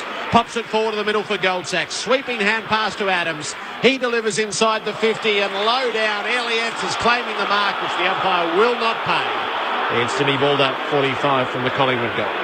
Reckon it might have gone to the third umpire. Yes. Although Elliott wasn't arguing, all his teammates were doing it for him, so maybe he knew he didn't take it. I've seen less paid. Yes. Yeah, so am I. Witts wins the tap, tried to get it away from the congestion, but didn't really succeed. Dunstan picks up for St Kilda. He's well tackled by Beams, and again the umpire has to call for it just inside the 50 for Collingwood. 8 minutes played, second quarter. Collingwood up by 37 points. Thrown up quickly. Longer wins it down to Jones. Handballs towards Ray. Couldn't get a handle on it. Side bottom could. Got the handball to Beams, to Young. Back to Beams. All handballs. Now Beams kicks. Now he kicks to full forward. All St Kilda. And Josh Bruce takes the mark for the Saints, and he distributes a handball out to Dempster. Dempster, well, his kick's not a great one. He'd probably be happy to see this go out of bounds. It bounces against and goes over the boundary. At left half forward for the Pies. It's good to see Josh Bruce and Delaney actually backing themselves and taking a few big strong marks in defence. It's a good sign from young defenders. At the throw-in, Witts, who's entrusted with most of the ruck work tonight, wins the tap for the Pies. Adams coming through the pack, gives it off to Williams, pokes it up inside the 50. He wrong-footed for Solo, and it should pan out all right for Murdoch, who gathers in defence for the Saints. Although Cloak smothers the hand pass, they've still got numbers at it though. Gathering is Delaney, who sees off the initial danger, uses Bruce on the way out. His kick's a bit aimless around the wing. Langdon works the turnover for Collingwood. Off to side bottom. Into Lumumba in the middle. Hand passed instinctively off to Young, who has a bounce from the wing. He's put it out wide at half forward. That's not going to work initially, but it's well gathered by Blair, who gives and goes with McCaffer. Blair up to full forward. Saints have a stronghold there. Ooh, they had two jump at it. Murdoch stands his ground in front with Bruce threatening to spoil things. That could have been catastrophic. And in the end, Murdoch goes short to Nunes. Inside defensive 50. He'll kick towards Alonga. Goes over his head as he tried to mark with the one hand. And it goes out of play. Pendlebury traps it. But he's actually on the bench at the moment. Not a good sign for Collingwood. That's two big, long 50-metre kicks that's gone inside their 50, and neither Goldsack nor Cloak have managed to make any impact on the contest. From the throw-in, comes towards McCaffer. He couldn't pick it up. Pendlebury did, but got tackled. It falls St Kilda's way to Montagna. Oh, well done, Young. Montagna's kick was good to Stanley. He thought he was going to mark it uncontested, but Young came late and put the arm in there and spoiled it out of bounds. Terrific effort, I thought. Nobody even tapped him on the way past. Very brave. Thrown in. One down by Longer. Hayes, good handball to Ross. He's caught on his right here, which is his wrong, and he kicks towards Revolt, who has to spoil in a 2-on-1 situation against. And he's at least been able to get it to the boundary for a throw-in, 30 out from St Kilda's goal. He can play Sebi Ross when he's got the ball. He's just not so good at getting it. Right forward pockets. Jesse White in front wins the tap. Off the ground went Jones, but didn't come off for the Saints. Beams is able to release Williams. Oh, he grapples the kick through the defensive 50 and sends it straight to Dunstan, who on the turn kicks it for Revolt, sets himself. Frost made the spoil over the top and kept his footing. Good win for the defender. Off to Keefe, now to Lumumba. Dashing out of defence, had a bounce, kicked it for White. Feeds the hand pass off to the side. Beams kept coming. Spreads out to the broadcast wing. Cloak, defensive side of the middle. He marks and has a look downfield. Uses it short for Thomas. Thomas just holding the footy at the interchange gates. Brings it in now for Cloak. Gave a little bit of ground in his endeavours. And Cloak will go all the way back through Frost near fullback. And Frost will spread it towards the city side to Langdon. It goes over his head and it actually goes out of play. Shocker. Yeah, that was a kick under no pressure from Frost, and he missed Langdon by some 7 or 8 metres over his head. He could have kept him going down the corridor. I mean, he was putting him out wide as it was. Terrible kick. Ball comes back into play. White grabs it out of the ruck. No one tackled him, so that's okay. Inboard handball to Williams. Williams gives the handball out. Feeding it nicely over the top with a handball. Collingwood running well now with Seedsman, the forgotten man. Takes a bounce. Seedsman runs inside the 50. Goes for goal and has... Not sure. Go and check. Goal umpire is going to go upstairs here. She went to the wrong side. My thought was it was probably touched in the field of play, but I'm 150 metres away. We are going to go upstairs. That's spoiled. You'll be closer than the camera they put up, so you're every chance to be right. The Collingwood players are signalling touched and to set up their zone. That's always a good sign. Well, it's spoiled it because Paul Seedsman's missed so much footy, and we saw his electrifying speed. He was able to settle and fire at goal from 40. Dempster has got to the ball. Was it on the line or was it over the line? Touched. Yeah, Chelsea for once got in a very bad position. She needed to get round on the post, and she was in line with the person running. Could not have seen it. Anti-climax, only behind Collingwood by 38, 13 play seconds. Murdoch tried to play onto himself and he lost the footy in his endeavours. Regathers to save himself a blush or two. Long on the way out and a free kick going St Kilda's way for a chop of the arms for Ray. St Kilda building up towards half forward. Stanley takes the mark. Uses the hand pass in for Dunstan. He gives it off, and the shot at goal from out wide by Billings is going to be marked next to the behind post by Malera, who opens play up beautifully for Revolts. And they've worked that from end to end. It wasn't neat the whole way down the field, but it does come up with a desired chance for Revolts. Sure, it was just as if that free kick in the back for the marking, it was not anticipated by the Collingwood players, because they're actually going with a non-free kick, which actually opened it up for all the St Kilda blokes who've been left behind. They read it far better. This is to put a halt to 8 goals on the run against them. Revolts. He'll do that. And they peg one back, the Saints. 4-2-26. Collingwood 9-4-58. We've gone 15 minutes of the second term. I think it's wonderful that Riewoldt now goes back with the confidence. Jack Hawkins now, when I see Jack Hawkins line up, I'm a lot more confident about him scoring. And Riewoldt's technique is just so... it's not so flamboyant. It's very neat and very, limited. He's kicked 26-6 for has the he? year. Yeah, well, it's just a lovely style. It's who kicks the Port Adelaide? Schultz. He has this very neat, limited, not flamboyant, almost predictable technique. That wasn't a good technique from the field umpire. It was a terrible bounce. He's going to have to recall it and now throw it up. So Collingwood's lead cut to 32 points at the 15-minute mark of the second term. White wins the tap, but it is a St Kilda clearance to Stephen. A high ball towards right half forward. Billings is there, but he's knocked out of it by Langdon, and the ball goes out of play. Martin Blake. Interesting that St Kilda have stayed in a man-on-man formation the whole game, even though they're 5 goals down. Love to know what Berkey thinks about that. We'll ask him at the next stoppage. Thrown in. White grabs it again out of the rut for the Magpies. Thomas knocks it back towards the corridor. Front right corner of the square for St Kilda as Stephen picks up. He was tackled. Longer goes in. Handballs it to Dunstan. Now to Ross. All handballs. Now they've got a chance with Nunes spreading it very wide. Over the top of Montagna, who clipped heels with himself and fell over, and it's gone out of play for a throw-in. Now at left half forward for St Kilda. Berkey, you like the one-on-one play? I do. I just noticed myself, it's great that we start the game with 6 forwards, 6 defenders up either end. It's really refreshing. Longer and White in the ruck here. White wins it underneath. Jones pats it back over his head, but Blair gets it for Collingwood. Hand pass to White, who's dispossessed in the tackle. Carried forward in the tackle was Thomas. There's no free kick. Stephen and Jones are working hard for the Saints. Jones with a kick up to half forward. Billings couldn't gather it round the laces. Lumumba gets hold of it. He gives it off to Beams. Collingwood up beyond halfway, but not for long, because the kick has gone straight to Shenton, who brings it inboard for Schneider.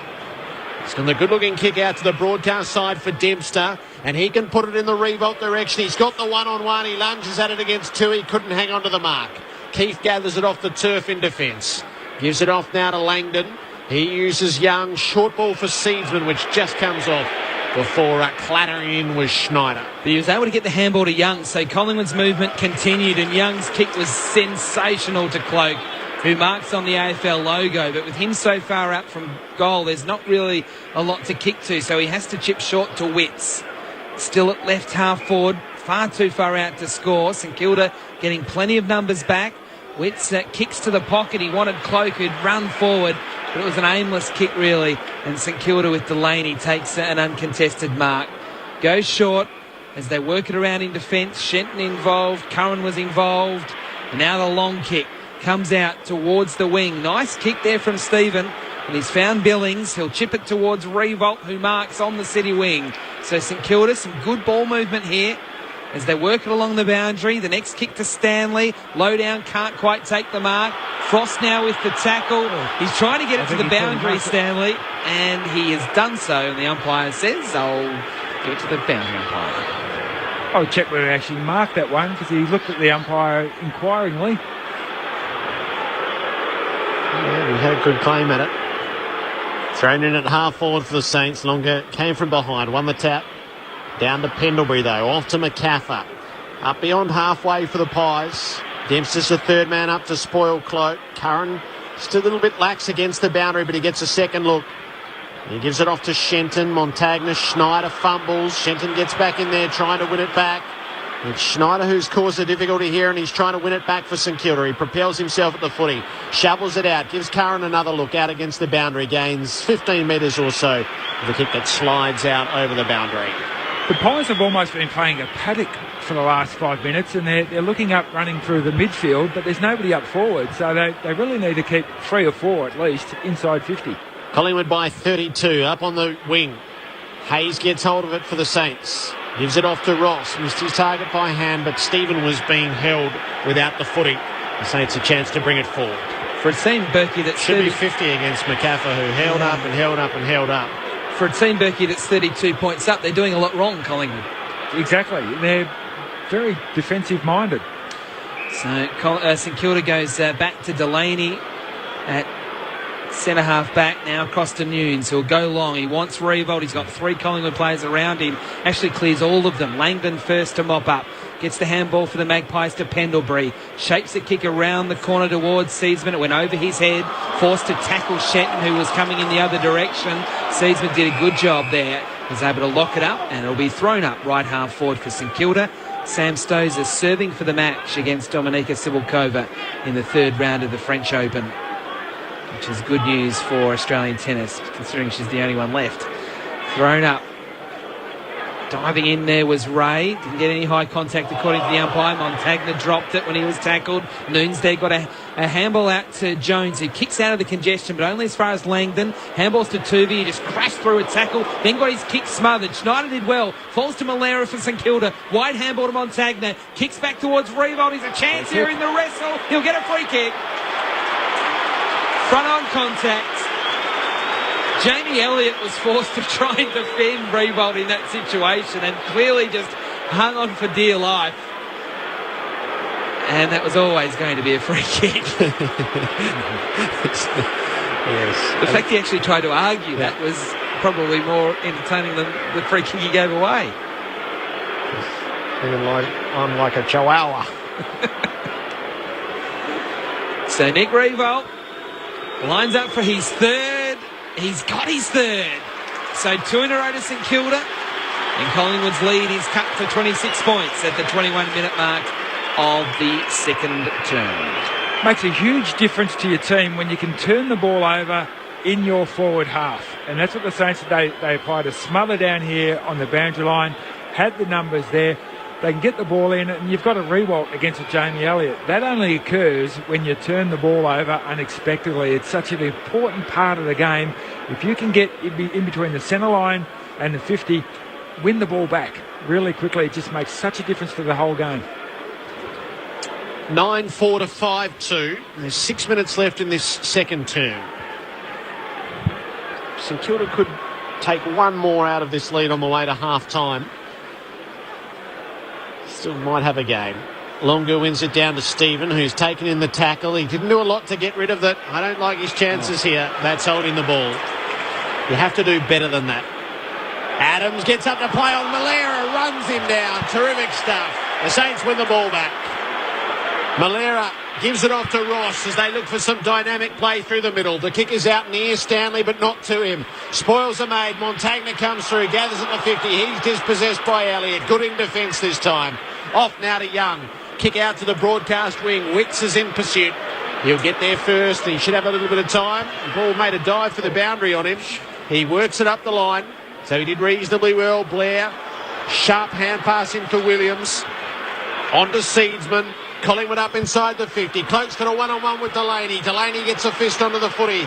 Bruce is there to help him. Great forward pressure being applied by Fasolo. Hit Dempster hard, wrapped him up. It'll be balled up 15 out from the Collingwood goal. A little bit more intensity from Collingwood after these 2 goals from St Kilda's Nick Revolt.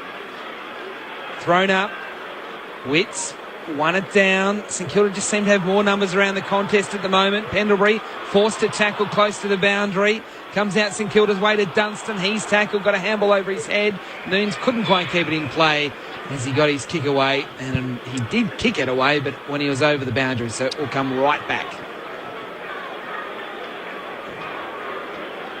I'm liking, actually, you mentioned Dunstan's work rate. He's been around it when he's most needed. Been terrific. Yeah, 13 disposals for Dunstan. Yeah, it goes all right. So the umpire retrieves the footy and throws it in. 45 out from Collingwood's goal. Pendlebury off the pack, then got bumped into by Stephen. Comes out to Josh Thomas. He got the handball out.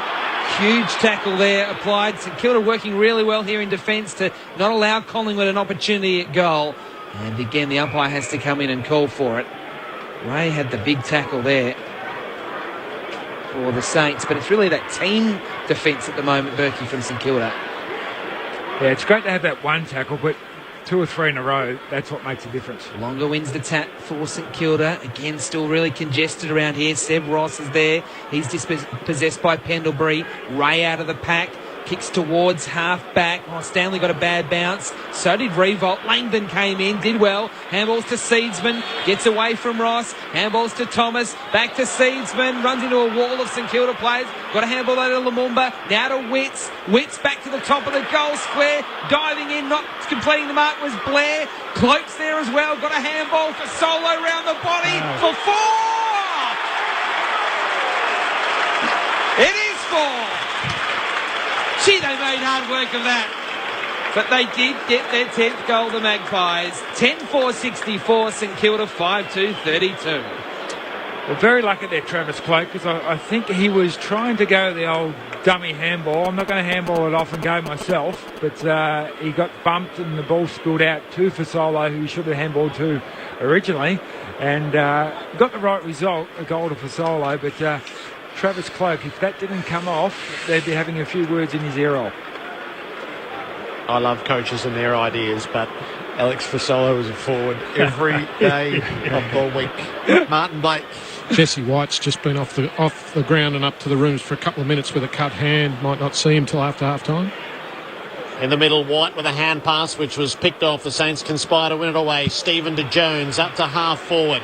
It was well marked by Hayes, who slips the hand pass away. Stephen was on the follow-up, but he butchered it on the way in. He outweighted Revolt, and once he let up, he kicked it back, and it trickles out of play. I love Jack Stephen and everything about him, but if he can tighten that area of his game up, hit the guy in the lead, he'd be an absolute superstar. Be predictable. Be predictable. Longer takes it out of the ruck. He got caught through it in the boot and turned it over. Lumumba comes charging through for the Pies. Hand pass to Langdon. He's kicking to an open forward line. It's Elliott against Murdoch. It bounces in front of Elliott. Murdoch's trying to edge him out of it. He does well. Terrific win for Brody Murdoch in his first game of the season. He kicks it around the outer wing for Sipos. And that's the sort of thing that excites Saints supporters. Not necessarily the scoreboard, but those one-on-one wins. Terrific was. Sipos strongly in the direction of Stanley. I think he's marked that between his knees. It bounced out of his hands, but he had a good wherewithal about him. It's not how, it's how many. He just wedged it. He wedged it. So Stanley will be able to unload this up to full forward. Revolt will be in the pack. Longer gets to the front of it. Oh, good jump. Didn't quite hang on. Williams with a hand pass to Witts out of full-back. Into the pocket now for Langdon. Langdon guides it against the boundary, and he did it well. And the mark is taken by Keith. So 27 minutes played in the second term. Keith in the back pocket, told to play on. Sells a bit of candy. And then kicks long towards the wing. He wants side bottom. With him there was Dempster. Neither could mark. Cloak just barrels it long inside the 50. This is a foot race.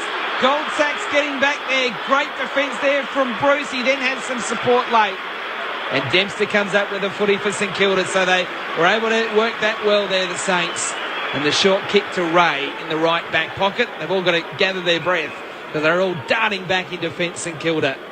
Ray goes short, wanting Revolt over his head. Lumumba couldn't take the mark, but he is first to recover. Centering ball is okay. Marked by Thomas to Pendlebury. Handballs to Adams. Adams absolutely shanks it into the right goal post, or behind post, from only 25 metres out from goal. It is a St Kilda free kick, and good news from Roland Garros. Sam Stozer is through to the fourth round, a 6-4 win over Dominika Sibilkova. Nunes on the restart without event. He finds Shenton. And Shenton's going to go gallivanting across the face of goal. He's had a bounce. And he finds Delaney inside the final minute of this half. Delaney from against the behind posts. Revolt's got to go against Frost. They both jump at it. Frost brings it to ground. Thomas charging through. Gathers. Takes a flying shot at goal. It's out to the right. And Shenton is there to make sure that it will have... grow to nothing more. They rushed behind Collingwood by 33. Once again, another couple of illustrations as to how Collingwood aren't really on top of their game at the moment. They might have one more chance before half-time. Lumumba gets the handball to Tuvey. He kicks to Cloak, but it's a bad kick from Tuvey. It's gone out of bounds on the full.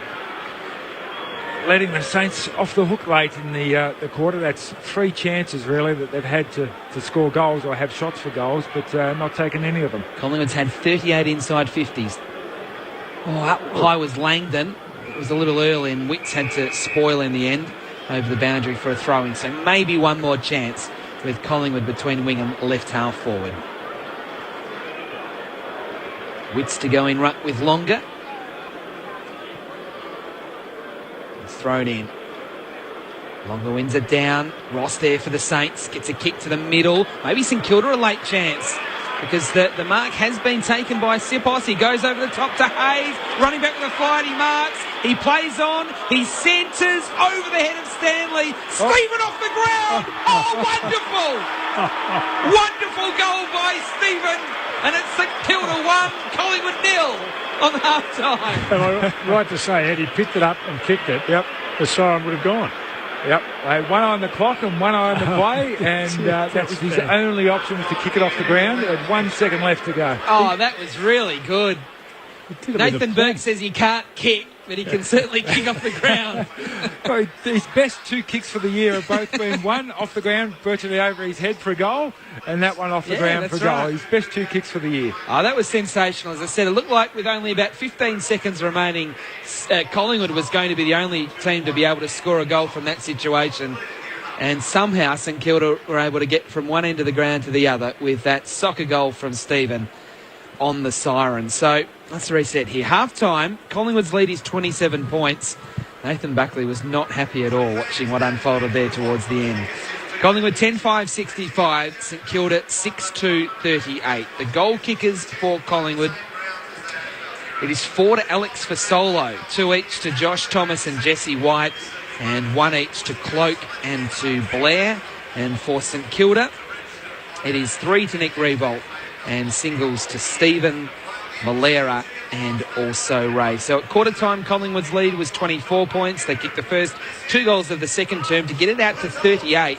But St Kilda kicked 3 of the last 4 goals of the half to get it back to a manageable deficit at the half. This is Grandstand AFL on ABC, local radio, news radio and Grandstand Digital. David Parkin and Nathan Burke. I don't want to deviate from the game for a minute, but your call where Reece Stanley missed it with his hands and caught it with his elbows. I ran in at centre back in the dying moments in the second semi-final against St Kilda at the MCG in 1971 to see Norm Bustle at centre half had to go with his hands, missed that.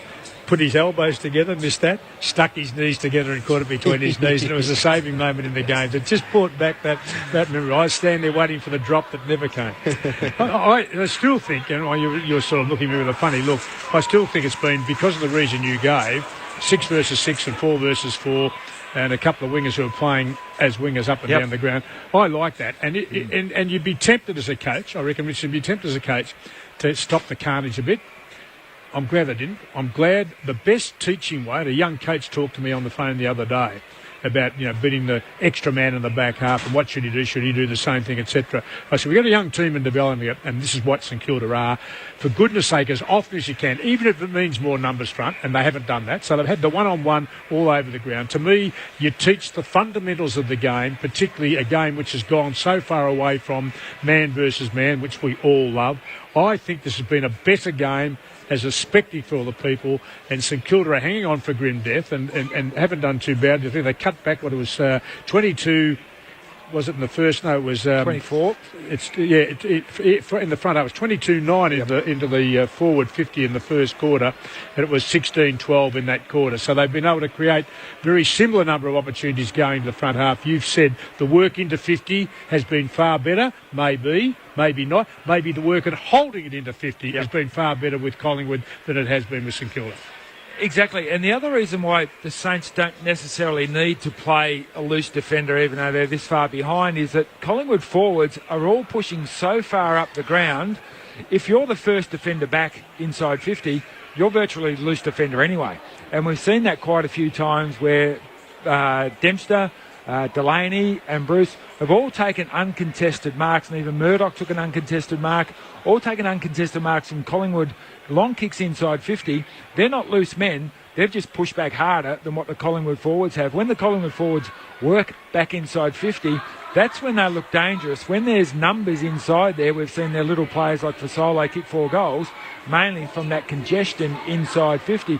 When they all push up the ground, trying to give probably Travis Cloke more room, they don't look dangerous at all. So if I was the Collingwood forward coach at half-time, I'd say, guys, I love the way you're working up the ground, but if you don't get back inside 50, I'd prefer you to stay there and start there and stay there. So we're about to head to the news, but you think it's something that Collingwood can fix quite quickly at half and reset, and that's the problem for St Kilda. If they get that right, they will start to really hit the scoreboard a lot more. You've hit it right on the head. I think you're both absolutely correct.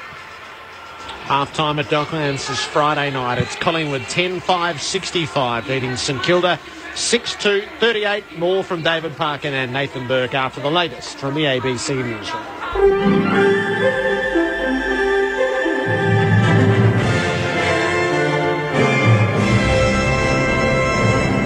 Good evening, Jim Graham with ABC News. An inquiry has recommended quashing the conviction of David Harold Eastman for the 25-year-old murder of senior AFP officer Colin Winchester. The head of the inquiry has concluded he's fairly certain Eastman is guilty, but he's also found there's been a substantial miscarriage of justice. This report from Gordon Taylor. The inquiry has recommended the murder conviction against David Eastman for the killing of one of Australia's top police officers in 1989 be quashed. Eastman has already served 19 years in jail for the murder of senior AFP officer Colin Winchester. The inquiry into his conviction uncovered serious doubts about the forensic evidence used to convict him. Inquiry head Justice Brian Martin found there'd been a serious miscarriage of justice and has not been given a fair trial. Justice Martin said he was fairly certain Eastman was guilty, but recommended the conviction be quashed because of the passage of time. Gordon Taylor, ABC News, Canberra. A cabinet minister is urging senators to think about the national interest when voting on the government's budget measures. Jane Norman has more from Parliament House. The Prime Minister's started meeting with the crossbench senators he'll need to win over to get his legislation through the upper house. The Social Services Minister, Kevin Andrews, is responsible for some of the more contentious budget measures. We'll be asking all the senators, regardless of their political party or affiliation, to look to what's the national interest in this regard. The Palmer United Party will share the balance of power in the new Senate. Its leader, Clive Palmer, says the party won't be supporting tough new earn or learn measures for the dole. Not all Australians are capable of learning, that you've got some dumb kids out there, you know. Mr Palmer is still pushing for his party to be given extra staff. Jane Norman, ABC News, Canberra. The Immigration Minister, Scott Morrison, says the government shouldn't be funding advocacy groups like the Refugee Council of Australia. Earlier this week, he reversed a budget decision to continue funding the council for the next 4 years. However, Mr Morrison says the council may still be offered contracts to provide specific services. But in terms of administrative funding for an advocacy group in a tough budget like this, frankly, I just form the view that taxpayers' funds were not going to be spent on those types of activities. A major inquiry into allegations of a police and church cover-up of child sexual abuse in the New South Wales Hunter region has been almost as critical of the whistleblower as it is of the Catholic Church. Lucy Carter has more. Whistleblower Detective Chief Inspector Peter Fox sparked the Special Commission of Inquiry in 2012 when he went on the ABC's Late Line program and claimed that the Catholic Church and police were covering up pedophilia in the church. The inquiry's report tabled to State Parliament today found no evidence of a police cover-up, but is damning of the church's handling of two now dead paedophile priests, Dennis McAlinden and James Fletcher. It's named 5 senior church officials who covered up the pair's crimes, allowing them to abuse children for decades. It's also recommended the prosecution of an unnamed senior church official for knowledge of offences committed by Fletcher. The inquiry's report is also damning of Detective Chief Inspector Fox. It's found he was an unsatisfactory witness with no evidence to support his claims that senior police tried to stop offences from being investigated. The White House is concerned pro-Russian militants in eastern Ukraine are using advanced weapons in the conflict. This follows the shooting down of a Ukrainian military helicopter which killed 12 soldiers. The BBC's Mark Lowen. This is a significant loss of life for the Ukrainian military and a major blow as Kiev pursues what it calls its anti-terror operation here. The helicopter was shot down by rebel fighters as it transported troops to a military base around the town of Slavyansk. There was also an admission today by one of the leaders of the self-styled Donetsk People's Republic, Ukraine's breakaway eastern region, that some of his fighters who died in a battle at Donetsk airport earlier in the week were Russian, fueling accusations that Moscow is playing a larger part in the conflict than it says. Italian authorities have seized 30,000 bottles of counterfeit premium wine. Police say table wines were falsely labelled with premium names in a fraud worth hundreds of thousands of dollars. As part of the 3-month investigation, police staked out restaurants, wine bars and shops stocking the fakes. They say some bottles may have been intended for international markets. In sport, Essendon coach Mark Thompson says the team is entering the middle of the season in better shape than in previous years, despite currently sitting outside of the top 8. The Bombers face the Tigers tomorrow night at the annual Dreamtime at the G fixture.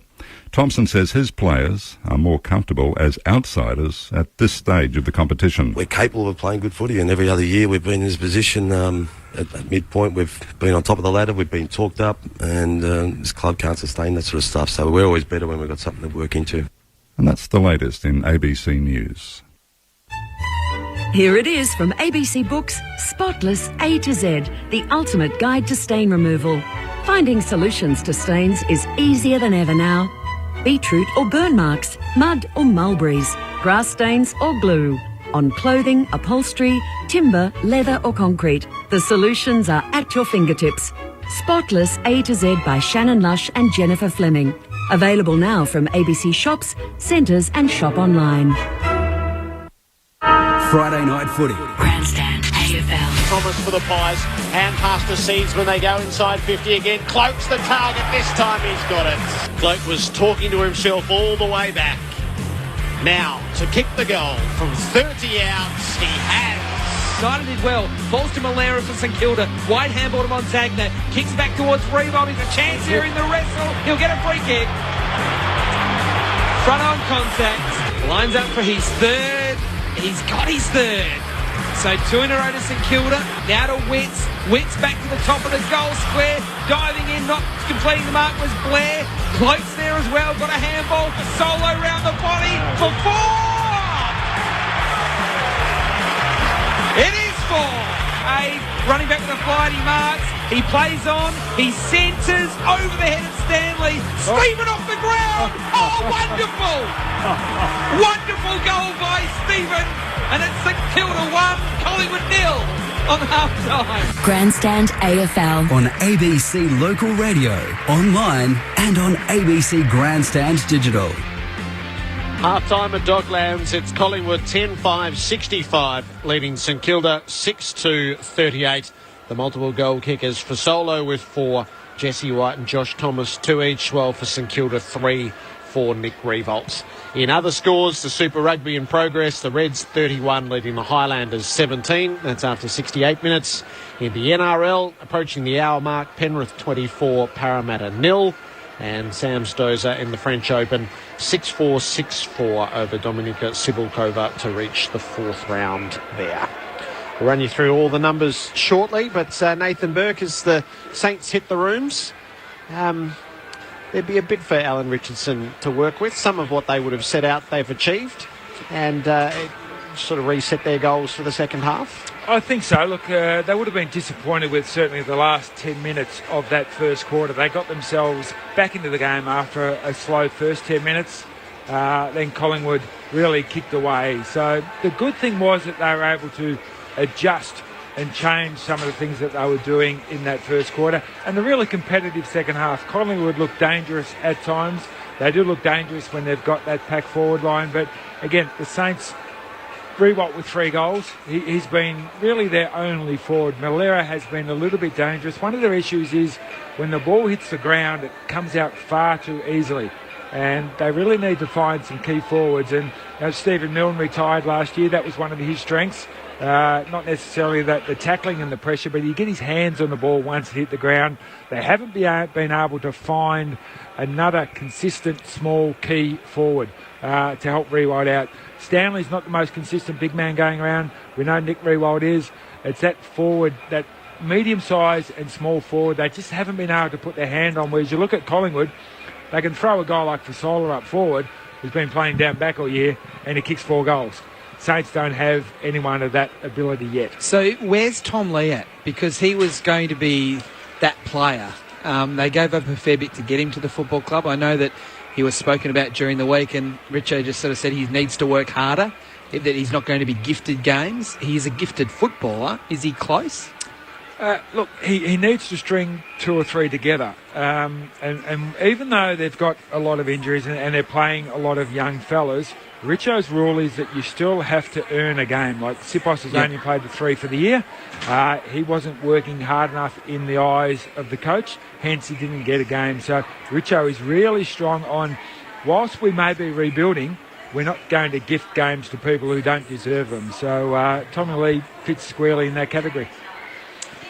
They just need him to come on because, as I said, they gave up a fair bit for him, and he's exactly what St Kilda needs, as you were just articulating. Exactly, and look, there's no doubt he's probably the best shot for goal in the team. When we're not going to have 75 inside 50s like the Swans had last night, we might get our 40 to 50 max. You really need to make the most of every opportunity, and he's a guy who can do that. We're talking about the stats and talking about inside 50s. Collingwood's had 38 to half time, so they're on track for that sort of mid-70s the way they're going. And, it could be so much bigger than what it is at the moment. So if you've just joined our coverage here on Grandstand AFL, Collingwood 10-5-65, St Kilda 6-2-38. Just going through some of the stats to half time. Overall disposals are very even. Collingwood 198, St Kilda 197. Contested possessions, St Kilda +1. Marks, St Kilda +16. Clearances equal 21-21. So all that's fairly good for St Kilda. Then that inside 50 count, 38-22. Tackles Collingwood's way, 45-31. Free kicks St Kilda 11 and Collingwood 7. Individually for Collingwood, Pendlebury has 16. Josh Thomas 15. It was a late inclusion for the Magpies. Beams 14. Langdon and Sidebottom, and also Lumumba 13. Cloak's found a bit of form. 11 disposals, 6 marks and 1 goal too. Seedsman also a late inclusion. He's got 11. Then 10 each to McCaffrey, Young and Adams. For St Kilda, Nunes has 15. Montagna 15. Stephen 14. Then 13 each to Ross and Hayes. 12 to Dunstan. 11 to Ray Shenton, and 10 each to Murdoch and Dempster. Riewoldt has had 9 disposals, 5 marks, and has kicked 3 goals. If you weren't aware of what happened earlier, there were 2 late withdrawals for Collingwood, Brodie Grundy and also Dane Swan.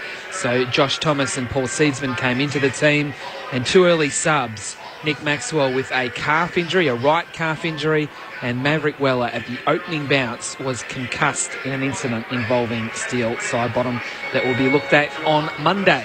So the Sidebottom elbow is, if we take it that it's reportable, let's see how you could make the case the other way, is the force is the interesting part here. Is the match review panel has, I think, been quite bewildering in recent weeks, but they gave Chris Dawes medium for a forearm, a fist to the head, which left Alex Rance down and off briefly to receive treatment. Is on that scale, is Sidebottom's going to have to be high. He's knocked the player out of the game. And I also think it won't be striking, will it? It'll be rough conduct. It has to be rough conduct. Which typically it would be rough conduct. Do you think it could come back as striking? No, because he was trying to bump. I don't think he was trying to bump. I think he was. I think he clipped him with the elbow, which is the only reason I think. Yeah. But he jumped up in the air, initially tucked his arm into bump, and then in trying to make contact, your reflex action is your arm goes out, and that's where the contact was made. So it's not a striking motion, even though it was a strike. You actually thought he led. I thought the action had him with the elbow tucked in. He just happened to hit with the elbow rather than the elbow leading. So high off the ground. Well, he was. He did. The elbow got him in the head. Yep. And that's where it's reckless. And that is reckless, in my opinion. It's clearly reckless. And on the basis of what you've claimed in terms of the damage done, the bloke loses the game and probably another week on the basis of that. He has to be, I would have thought, penalised. And if it is rough conduct, reckless and high, that is a big number of 4 weeks. down to 3 with an early plea. And one thing you can't argue with is the fact that he went off and he hasn't come back on again. To be honest, it looked like more of a glancing blow than a throw the head back. He's cleaned him up. But obviously it was hard enough for this player not to take no further part in the game. And a medical doctor riding cannot soften that. You can't soften that. You've got to say he was concussed to the point where he could not take no further part. Well, he got the the wobbles and fell over a few times trying to gather himself. And it was a bizarre start to the match. There's no doubt about that. Well, and unlike the Ablett incident last week, the opponent, the person on the receiving end, is not likely to write him a letter of goodwill. No, there'll be no need for that. It's well and truly captured. It won't happen. So, quite unusual. Yeah, it is. Especially for someone like Steele Sidebottom. He's not that sort of player at all. No, a good record. Wouldn't he have an excellent record? I don't think he would have even at juniors gone to a tribunal situation. It's a tricky thing. You start the game on the wing, and your role is to run in and see if you can make an impact. It's what goes through your mind. You stand on the wing, don't you, David? At the start of every single game, the ball bounces, you run in, you go, I need to make an impact at this contest. He ran in thinking, I need to make an impact at this contest. I've jumped, which he shouldn't have done. That was his first mistake. He jumped in the air and then thought, I still need to make an impact, and he's going to pay for it. Can I just to remind you, I never got that close to the centre bouncers. I was the bloke who watched from the back pocket. Now, I saw all that happen, but I can't say I participated in it. But one of the things I'd be a bit concerned about, I know they've lost Swan before the game. I think Grundy has a real capacity to play the game despite him being young. I think he's a real potential. The efforts, and they've both been written up in the week for the inputs in the last game, which we thought they were absolute too, was Goldsack and Tuvey. They were rightfully so given plaudits on the back of their inputs in the previous game. Both have failed to impact on this game at all. Yeah, well, Tuvey just the 4 possessions and Goldsack just the 5. Well, there you are. And the other one probably worth mentioning is Nick Maxwell. I think a calf injury. Yeah, that could be nasty. Yep, old man's injury. Here we go. Second half action underway here at Dockland Stadium. As Longer probably won the tap down for St Kilda up against Wits, but it doesn't really get outside the centre circles the ball, and we'll have a secondary throw-up situation. Longer's athleticism to get up like that is terrific. He just doesn't have any body at all. No physicality at all. He's been pretty good tonight. Yep. Wits wins it down this time, though, to McCaffer, who's tackled by Stephen and Hayes, and we'll have a third stoppage situation. Collingwood 10-5-65, St Kilda 6-2-38. As the umpire throws it up again, Hayes, third man up, wins it down, but again, it's not going to break the congestion, and the umpire will call for it again, still inside the centre circle. See how you go, Jared. The Stephen McCaffer contest. Line ball. Line ball at the minute. Third man up. The Saints committed raid to it, and he cleared the area, knocked it out wide. News was just beaten to it by Sidebottom, who towed it out toward the boundary. Stephen has stayed in the contest and gathered it against the boundary. He's under pressure from Sidebottom and McCaffer, and the numbers win out. Although a good little smother in there by Montagna keeps it going St Kilda's way. He kicked inside the 50. Lumumba got hold of it for the Pies, gave it off to Williams, shrugged his way clear, and kicked well to half back for Young. He's got Goldsack as the short option and Fasolo as the long. He set it in the long Fasolo direction. It didn't really come off, though. Shenton kicks for Malera. Young gets over the top to effect the spoil and see it out of play. I was just waiting for you to say in the longer direction. Yes. they made the wrong choice there. Young thought he could kick at 80 metres. He can only kick at 70. Thrown in. This time Wits in the front wins it. Pendlebury stripped of the football. Goes back into the congestion. Wits has it, spills out. Thomas for Collingwood. Bit of a sloppy handball, but there is a free kick, and it's going Collingwood's way. For a push in the back situation, Beams to take the free kick. Between wing and half back. Goes very short to Thomas, who gets his arms chopped. So, a bit of a sloppy start to the second half. Josh Thomas with the football. He goes backwards to Young, who evades Revolt, and away he goes with 2 bounces. Young runs to the wing, kicks along inside the 50. White's in front, goes over his head at the back. Elliott, he's a sharpshooter, and he's kicking another one. Now, it's only his first for the night, but it's his 20th for the season. And when the ball is in his hands inside 50, you just expect it to go through for a goal. And Collingwood get the first of the second half. Their lead is 33 points. Too easy. Young Brody Murdoch, isn't it? Young Brody Murdoch just didn't come with him. The initiation of the move was made like 2 seconds before he even thought he should run. The 15-metre gap allowed the bloke to take it, turn and kick it without him even getting to the contest. That was just a very badly read ball. And that's the type of goal that the Saints aren't creating for themselves. That small player running into space, doing what small players should do, is Jamie Elliott, a perfect little small man's goal. Collingwood by 33. There's a free kick. We need someone to point. He's pointing, but no one believes him. It's a Collingwood free kick. At centre half forward, a St Kilda player evidently pushed a Collingwood player up into the square. Witts to take it, kicks to full forward, Cloak's on the lead. Delaney comes with him, makes the spoil. Underfoot it comes for Solo, runs onto it. He's looking to give it off. There was no one to give it off to initially. He floats a hand pass to Beams, off to Blair. He hand passed it round at his ankles, couldn't get hold of it. Lumumba couldn't get through. And that is where it breaks down. Lumumba still sitting on him. Goodness me. Is holding the ball. Unfortunately, Delaney, who laid that wonderful tackle, may not be able to kick it. He's hobbling rather severely on what looks like a crook ankle. He is. So Delaney looks to give off the hand pass and then see what sort of shape he's in. Shenton gets hold of it and he works it out for Nunes. He's near enough to fullback. He's going to switch play. It's a little dangerous. Lumumba makes it very dangerous. He makes the spoil on Ray. Gathers. Ray confronts Lumumba. Hand pass comes the way of Blair. Outside the 50 for Young. He's thinking goal. He tees it up. He lashes it long. And he's put it across the face for a behind.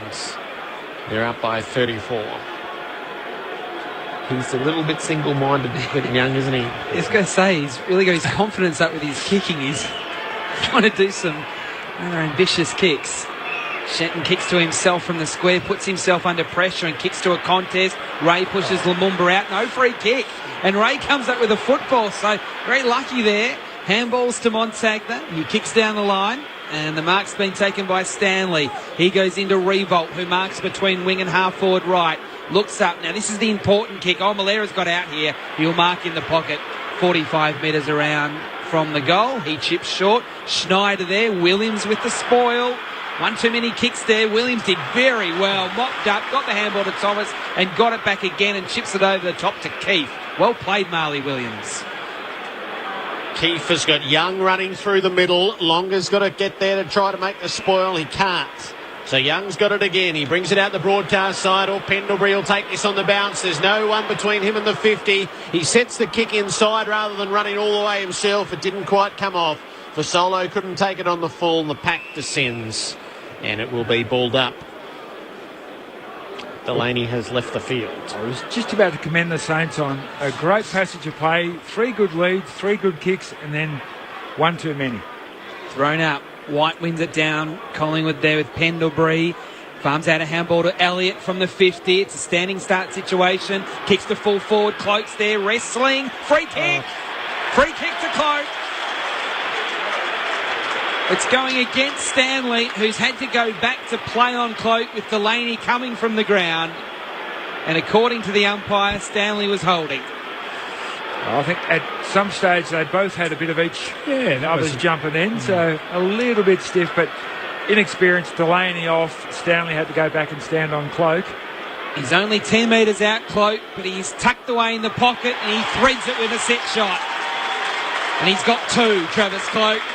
2 goals, 2, and a bit of a wry smile as well as his teammates come in to celebrate. Collingwood, it's a game-high 40-point lead. The Magpies 12-6-78. St Kilda 6-2-38. Blakey, what's your feeling down there with Luke Delaney? I think he's in trouble, White. He's got a left hip injury. If you remember, he was subbed out of the game against Gold Coast before the bye with a hip injury, so he was in doubt coming into the game, and they may have made an error there because he is struggling. It's not the sort of thing that you put locals into, is it? Locally, no, I don't think I can remember having a local into a hip injury. So 40 points Collingwood's way, out of the middle. Pendlebury has a play at it. He's down by Nunes. Ross disputes it with him. The ball disappears in the skirmish. And the umpire to ball it up. Was it a hip injury Mickey McGuan got a needle in? No. Feel his leg? Groin, wasn't it? Groin. Whitson longer. You give that one to Longer, but Beams came up with it regardless. Kicks Collingwood to half forward where Elliott marks in the lead. Gives it off for Blair. Kick to full forward. Cloaks his target. Bruce is wearing him very close. Lucky to get away with that one. And Stanley runs it out of play in the pocket. We were blowing the last one up. That looks twice as severe. I reckon he piggybacked in the whole way. Right forward pocket for Collingwood. Whitson Longer wrestled each other out of it. Malera at the back. He's run straight into Witts. He's been dispossessed. Elliott tried to barge his way through. He got held up. He balled up. Witts almost ate us in the play. Malera.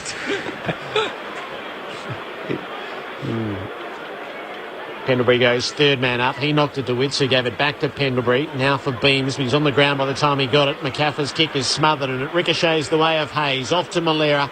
Revolt is working at the defensive 50. He slips the hand pass away, and Dunstan's kick out to the wing is a poor. It was Murdoch's kick is a poor one, and Keith cuts it off. So Keith wants to transfer play from the dock side to the city side. This will work okay. Young marks and will distribute a handball on the bounce to side bottom. He'll kick to Seedsman. That was a sloppy kick. Shenton read it well for St Kilda and intercepted. Took it and took two bounces. Inboard handball to Revolt, who fumbles it. It was a little bit behind him, so Shenton comes and gets it again. Runs away, kicks inside the 50. Hayes in the pocket, dives in and marks on his chest. He's had a good game tonight, Cam Shenton. He centred it up, Hayes to Schneider, and Schneider will centre it up as well to Dunstan. The ball hangs in the air a while, but the Collingwood defence weren't awake up to it, and Dunstan's marked 30 out straight in front. I was going to make the point because Shenton's defended extremely well, but the very thing you talked about, he has taken the risk when it was time to take the risk and has aggressively become offensive too.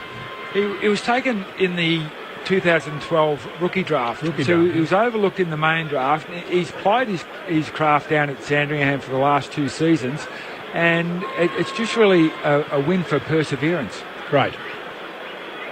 So Dunstan taking a long time here. He starts his approach now and he kicks it straight through the middle for a goal. St Kilda's first goal of the second half. The Saints 7-2-44. 34 points down on Collingwood, 12-6-78. We've crossed 10 minutes in quarter number 3. It was an important goal that for the Saints because if Collingwood got another couple, it started to look ugly again. At the moment, it doesn't look pretty, but it was on the borderline of looking really ugly. And for it to come on the back of a Cam Shenton, he almost mucked the handball up, but he got it back and he had enough confidence to take the player on, to back his speed. And look, he's not known for his kicking, but he hit Lenny Hayes on the chest. Lenny's not known for his leading, but he did it extremely well. And in the end, Saints come up with a goal. They all played against type. Yep. And it's Collingwood by 34 points. In the middle, Jesse White won the tap, but Curran was waiting for it. High to half forward. Billings jumps up over the top. Back another shot. Spring-heeled Jack Billings.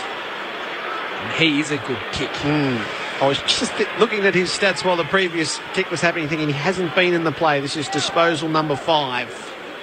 Yes, he's neat when he's with the ball, but just doesn't have the body to mix it with these guys at this stage. 18-year-old Jack Billings from true centre half forward. From 52 out, he's left that so far left that it hasn't even scored.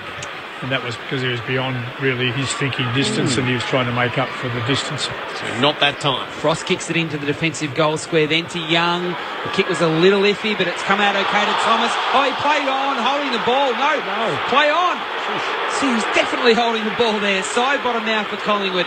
His kick misses the targeting Pendlebury. St Kilda with the numbers on the City side. Curran gets the handball to Jones. He's going backwards. Handballs to Stanley. Jones goes all the way back to full back, but they've still got the footy. Dempster has it now. He kicks out wide to Josh Bruce, and they effect the switch effectively. It was great from Jones. He gave away 80 metres, and then when they took the mark, he pointed forward. You're the one who sent him all the way back. Montagna has it now. Goes back to the City side to Stanley.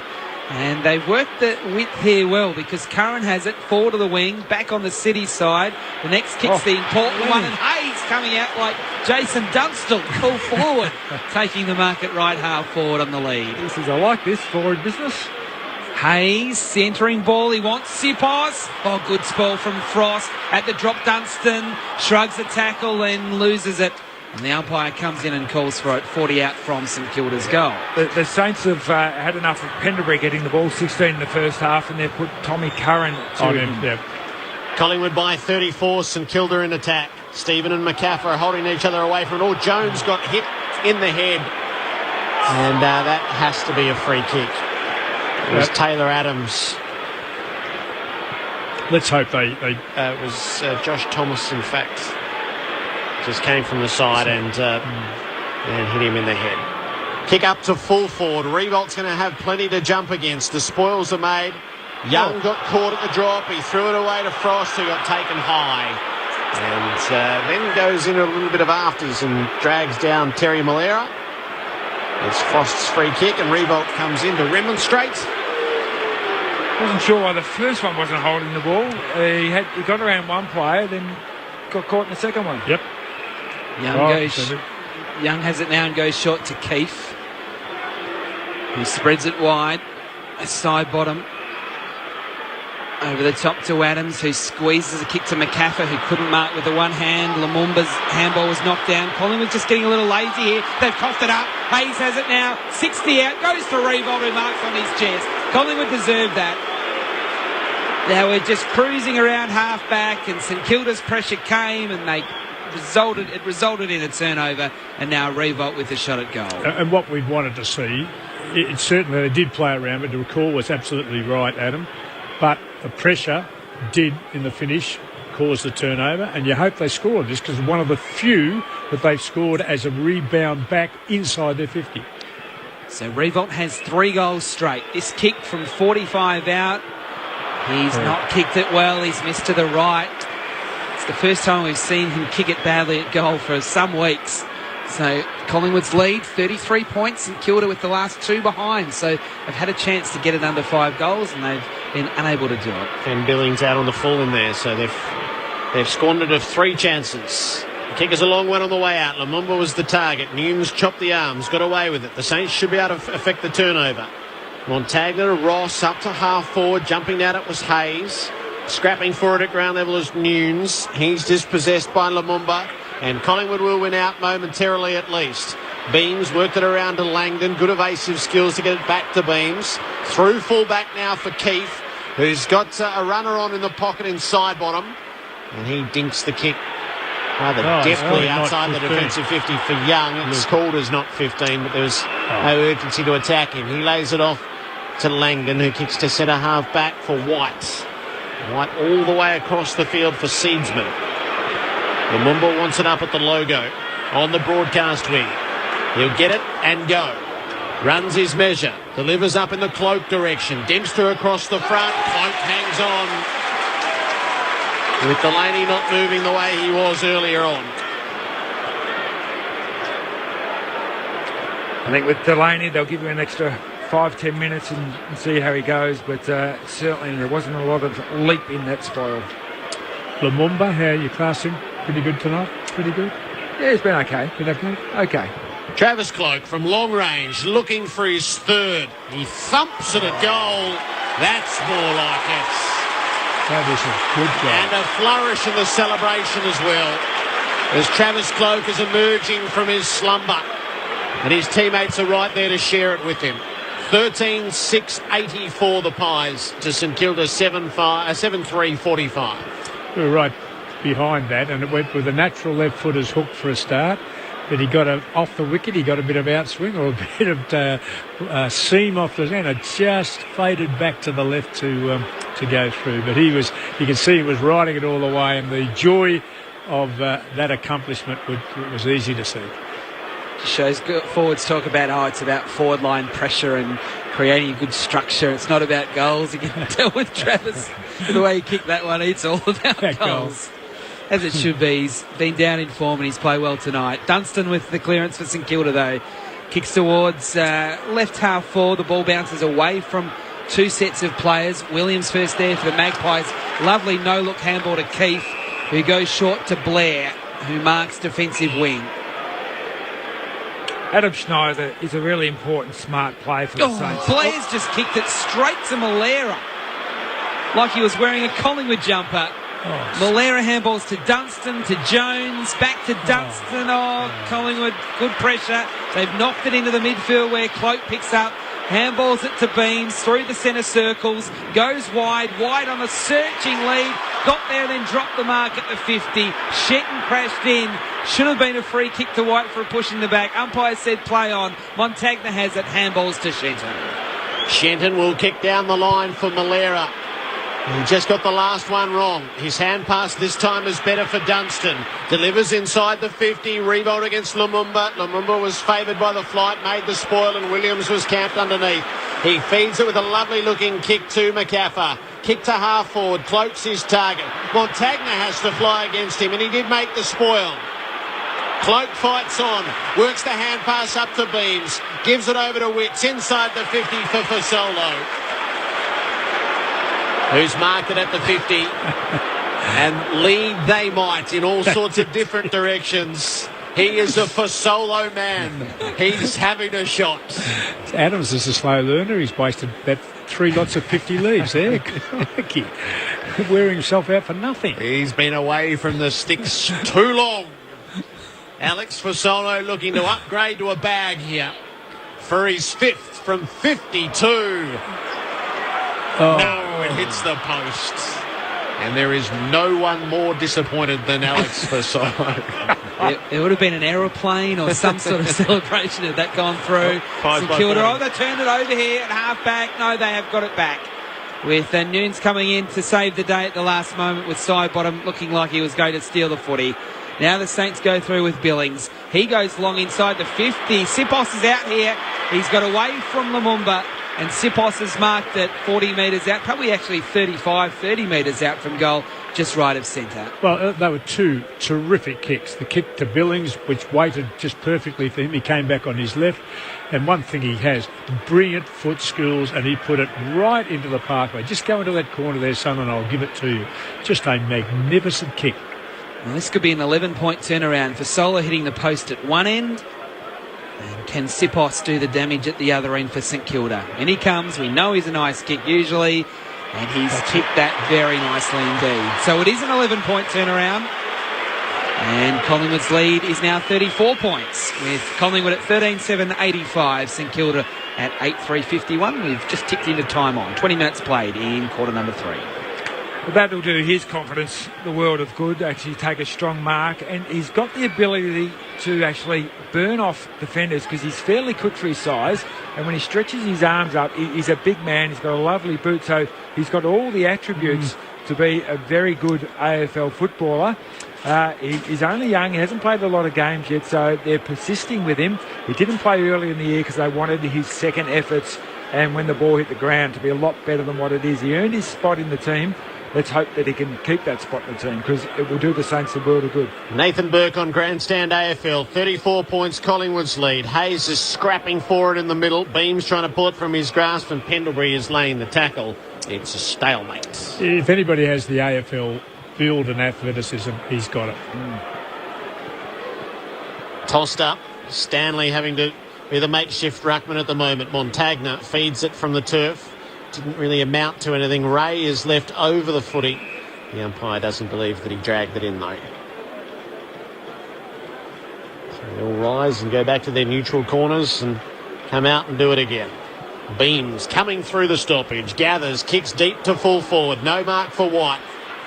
at the spillage. Cloak trying to get hold of it. He bats it clear for Goldsack. He's worried out of it by Jones. Goldsack turns tackler, and the ball is trapped 30 out from the Collingwood goal. Both teams look like they're starting with a loose man in defence, but actually they're sending one forward up into the play, and their defenders are staying back, which is causing a loose man by default.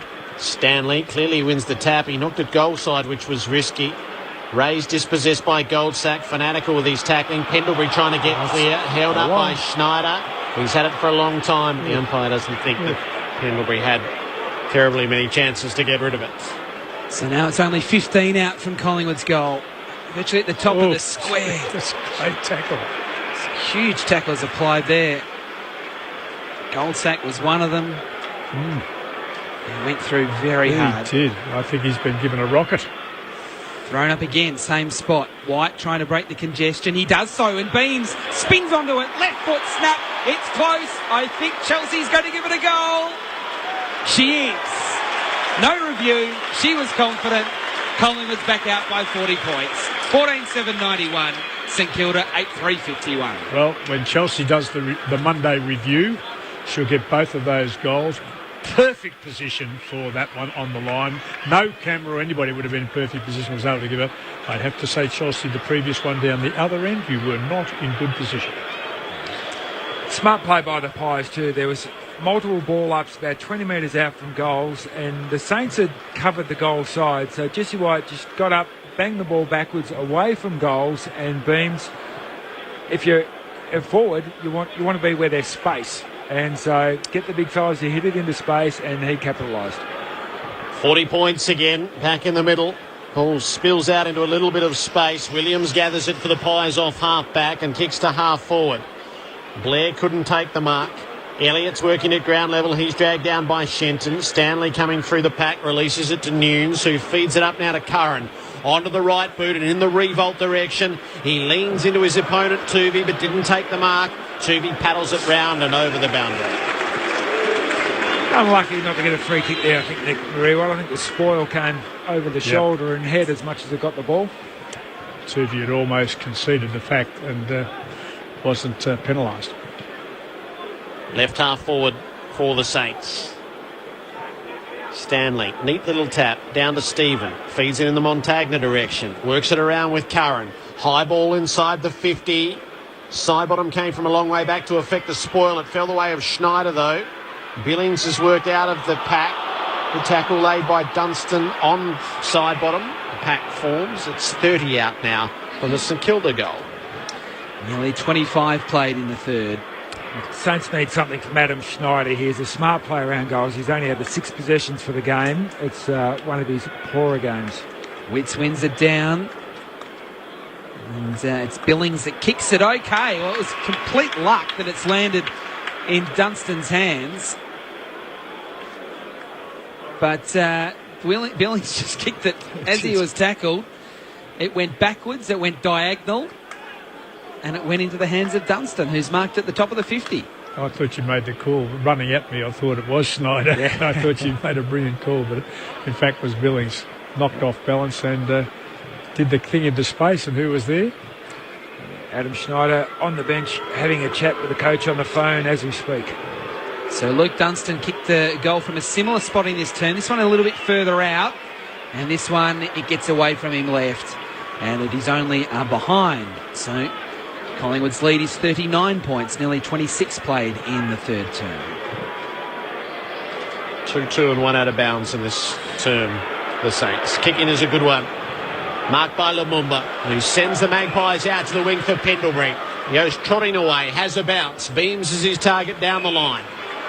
He too marks. There's 2 decent kicks out from goal. Not in any great hurry to get it off. He waited until something presented. He went for Sidebottom at centre half forward. Billings arrived to make the spoil. And Ray for the Saints is there at the drop. He runs away from Witts and has a bounce, kicks in the Malera direction. He used the body well on that occasion to get rid of Williams. Malera up inside the 50. Montagna's on the lead. That is a good transfer of play from the Saints. Well, it was because they allowed it out far too easy from the kick-in. I mean, have a zone defence, but plenty of time to close it up. They got it out easily. I thought it would have a scoring opportunity. Won it back with a poor kick. Poor Collingwood kick was intercepted, and now we've got a shot on goal. And another goal at this stage just start to make it a little bit interesting. They need a goal to reward all the effort. Montagna, it's tough enough. It's from 48 on the angle. It gets away across the face and through for a behind. Margin is 38 points. Well, let's slip a couple of chances to get themselves back into the game. That was a tougher third shot, but the Dunstan one from 40 out dead in front, you need to nail those. Seedsman short to Witts, who handballs back to Seedsman, who initially fumbled it, then hammers it long towards Pendlebury. Gets pushed out of the contest, but it's a mark to Nunes. So Nunes will go short to Curran. Curran out at left half forward, chips back towards the 50. Spell came late from McCaffer against Ross. The ball comes back to Curran, then he's dispossessed. Stephen there overruns it, then gets knocked into by his own teammate in Ray. They fall on the football, and the umpire will call for a throw-up. Stephen's acceleration is quite unbelievable, isn't it? He's not up on a toe back, he's sort of a flat footer, but he really goes. Tossed up, Witts down to Pendlebury, off to McCaffer. Out of the pack now for Thomas, kicking the cloak direction. He leans down and marks 65 from goal. He might have worn one high there, and he's a bit hunched over and slow as he gets up cloak. Delivers inside the 50. He's done that very well. He had to pinpoint the pass, and Taylor Adams up on the lead to mark. Taylor Adams is starting to become a fairly competent player. Is he one from GWS? Is he the one that came down, Taylor Adams? As a young bloke, high draft pick, everybody says he can play. He's got a good body for his size. Good overhead, as he showed then on the lead. So after the three-quarter time siren, Taylor Adams to take a set shot. He'll walk across the digits of 50, painted to the right, and let fly from 45. It's at the right-hand post. It will stay the wrong side of it, and a behind to finish the term. Collingwood at the final change, leading by 39 points. 14 goals, 8.92 to St Kilda, 8.553. 4 goals to 2 in that term the Magpies' way, as they edged it out from 27 to 39. The goal kickers, 3 for Cloak, 4 for Fasolo, 3 for Cloak, 2 for White and Thomas, with singles to Blair, Beams and Elliott. For St Kilda, 3 for Revolts, the rest are singles. Sipos, Stephen, Ray, Malera and Dunstan. Three-quarter time, it's Collingwood by 39 points. This is Grandstand AFL on ABC Local Radio, News Radio and Grandstand Digital. Double J.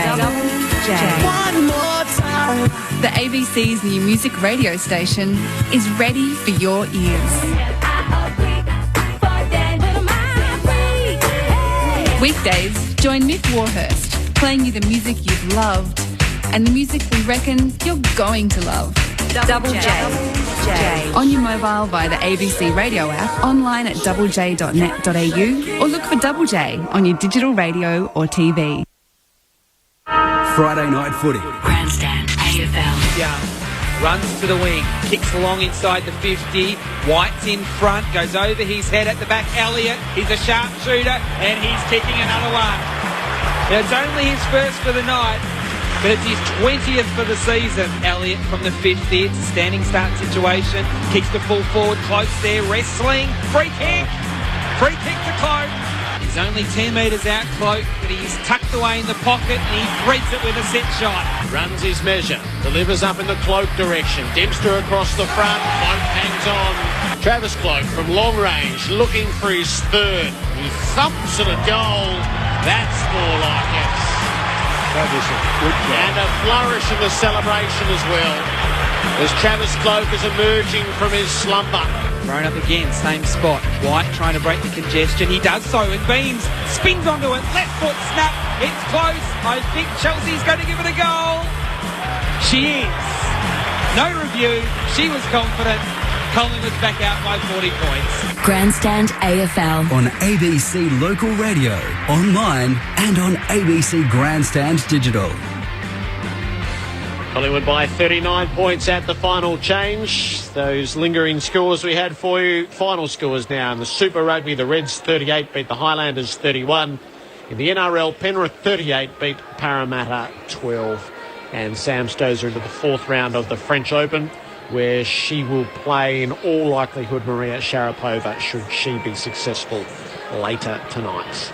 Nathan Burke and David Parker.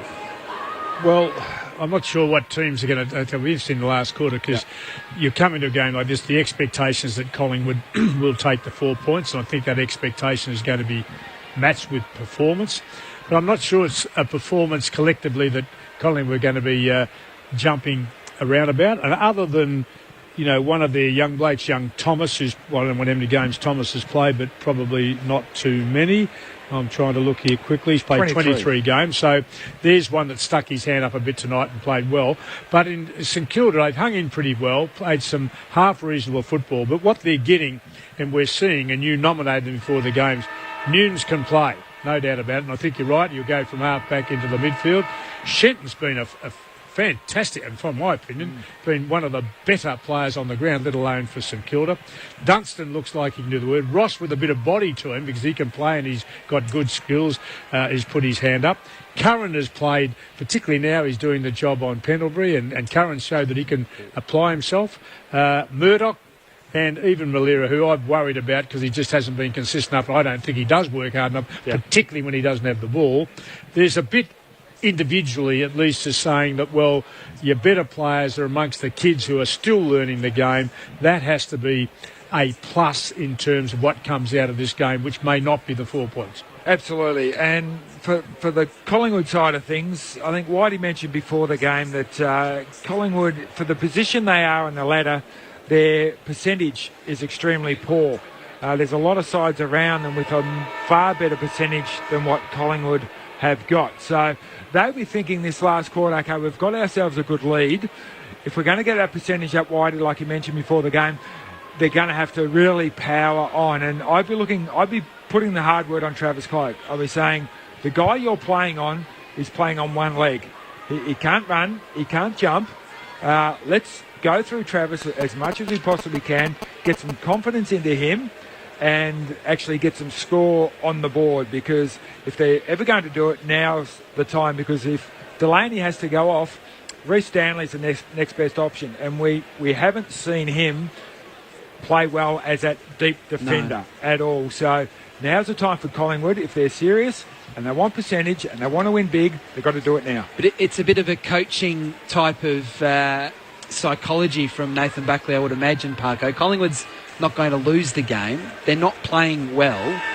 Nathan's got to try and find a way of sharpening them up here, because they've sort of just been cruising through all night. Well, yeah, I'm talking about two classics, and I love them. Don't get me wrong, I'm not persecuting them.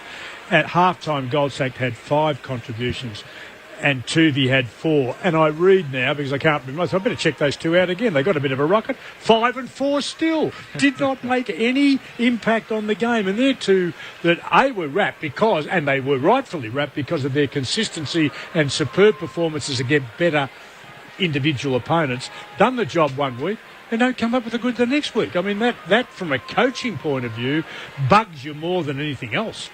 And I hope the Saints don't rue that first quarter again, because they were 13 inside 50s down at quarter time.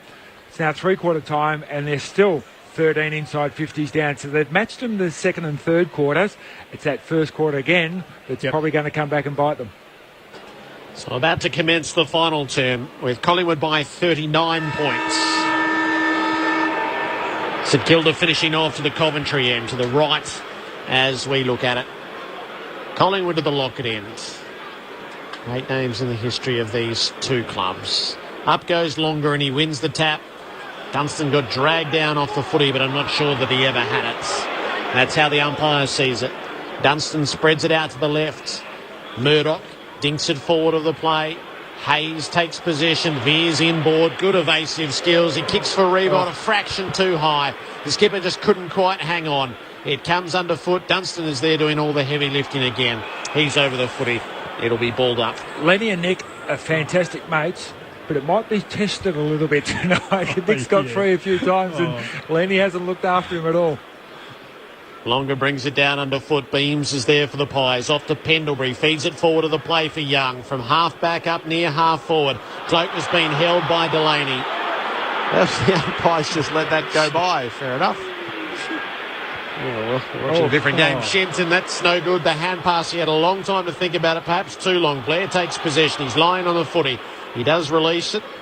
And it's an ugly pack that forms. It'll be tossed up near half forward for Collingwood. That was the footy gods at work when Shenton knew he had a free kick, so he hand passed it back to Collingwood. Clinton Jones did well there, and he tackled the Collingwood player. If the ball had spilt, there was 3 of them there to scoot it away, but he held it in really well. Witts wins it down, but it's taken by Nunes for St Kilda. Handballs out of the congestion to Hayes. Has a look at his options and goes down towards Revolt again. Got knocked away from him. Longer with the crumbs. Handballs it straight, though, to Pendlebury of Collingwood. He handballs it out wide. Now it's Josh Thomas who kicks to Cloak, who juggles and marks. Wheels onto his left. He's 70 out from goal. He goes long. And it's pretty easy for St Kilda's defence there to just knock it through for a rush behind. Dempster did that. And that's the problem with Cloak. When he pushes out, there's no one necessarily behind. And he should have taken that cleanly in his hand. And you called it. He bungled it round in his hand. Should have gone clunk. Nunes marks the kick in. He didn't cover much territory, though. So he's still got to find a target out at half back. He's gone for Stephen. And it's a careful enough kick. Stephen wants a little bit of run. He loops the hand pass up over the top to Bruce, who dinks it onto the left boot.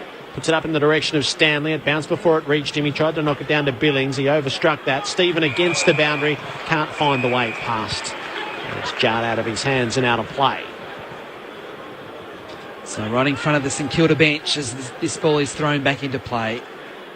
Witts gets wrestled to the ground by Longer in the contest. No free kick, but Dunstan gets a free kick for being taken too high in the tackle. It's a bit lucky there. Dunstan goes long towards centre half forward. Hayes is there. Beams with the spoil. Beams then with the crumbs. Handballs defensively to Lumumba, who handballs out wide to Fasolo. Back at right half back at the moment. Spreads the kick in the Lumumba direction, who kept running. He's got 2 to beat and he can't do so. And it comes back to Malera. He kicks to Revolt. He's also got 2 on him. Keith sort of edged him out of the contest. Langdon was there and did well. Gets the handball to Keith. He'll spread it to the left back pocket to Young, and Collingwood are lining up on the wing. Yes, it's just a matter of where the checkers go. The kick goes to Witts, who gives it back to Young. His next target is Seedsman, and he's weighted it perfectly. He marks. He'll flick it inboard. Elliott trying to spin his way out of trouble. Back to Seedsman. Good evasion. Kicks into the pocket for Cloak. He takes the mark in the pocket. It's just a matter of which manner they were going to use to get it all the way down the field. But the way it was set up, it seemed inevitable that this would be the result. Well, he only double-handled that mark, not triple-handled like the previous one. He's getting better. Definitely getting better, Collingwood people. So deep in the pockets. Cloak has kicked 3 goals, 2. Very deliberate in his approach. Oh. High with the kick. Handsome indeed. Waves the hands in the air as it goes through. He is enjoying the return to goal kicking form. Hallelujah. 4 for Travis Cloak. And Collingwood by 46 points.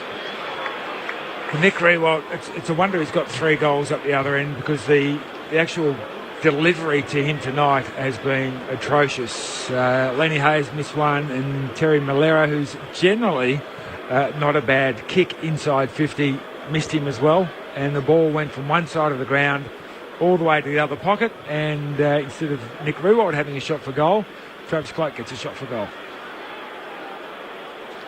Parko's right. He has got the fade happening at the moment if he's kicking. In the middle we go again. And Longer winning the tap down. But no one able to initially break clear. Beams has it now. He's tackled to ground by Schneider and it will be thrown up again. So coming into the game, Travis Cloak had kicked 10 goals, 16. So he's now up to 14 goals, 18. Witts wins the tap. There's a free kick. It's going Collingwood's way. And it will go to Witts.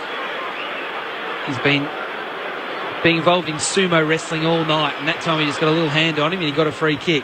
Witts kicks up. Oh, good mark. That's Parko's man, Goldsack, who marks at the top of the 50. That was a real stretch.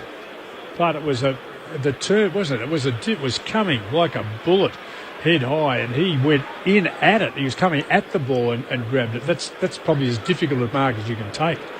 Now, Goldsack hasn't had a kick for the night. He's had 5 handballs. So he might be a little rusty. From the top of the 50, he is rusty. That's way out to the right and won't even score. It's out of bounds on the full. It's like rushing from the car park to the first tee without a practice swing. Oh, dear me. Ties by 46. Dempster's on the kick in. Committed the long ball beyond the defensive 50. Collingwood have 3 in the air against Longer, who obviously didn't hang on. Young dinks it back inside the 50, but Schneider was awake to that. And he takes the mark, goes meandering across the face of goal. His kick got to be good for Delaney, and it is. Delaney didn't hesitate. He gave the hand pass to Nunes, back to Delaney. He works it around now with Shenton. Nunes in it again as they work it down the line into the hands of Billings. He kicks up to Revolt, fraction too high for him again, and Frost makes good work of it, knocks it down, and Williams is scouting through. He'll kick across the centre square, and this should work perfectly. Young runs up at it, takes the mark, delivers inside 50, out in front of Cloak. It'll bounce a couple of times before it reaches him. He hand passes it away to Elliott. From 45, he's had a swing at goal. He knows where they are, Jamie Elliott. His second. He's been subdued tonight, but he does find a way to impact. 16-9-105 Collingwood to 8-5-53 St Kilda. Well, you and I both read Rewald led for the ball, and about the 19th one went just above his head. Yep. He did say a word that we can't say on ABC radio, and walked off the ground. He just walked off the ground. I've had enough of this, he said. If Richo, what they normally do after the game is they look at the opposition's goals and say, where did they come from? Where did they get the ball back? And where were they created? Most of them will come from balls kicked over Nick Rewald's head. Jesse White wins the tap from the middle, and Beam sharks it. He kicks back towards centre half forward. Dropping the mark there was Ross. It comes out to Fasolo. Handballs over the top to Cloak. He handballs deep into the pocket. Sidestepping was Elliott. Elliott from the impossible. He's hit the post.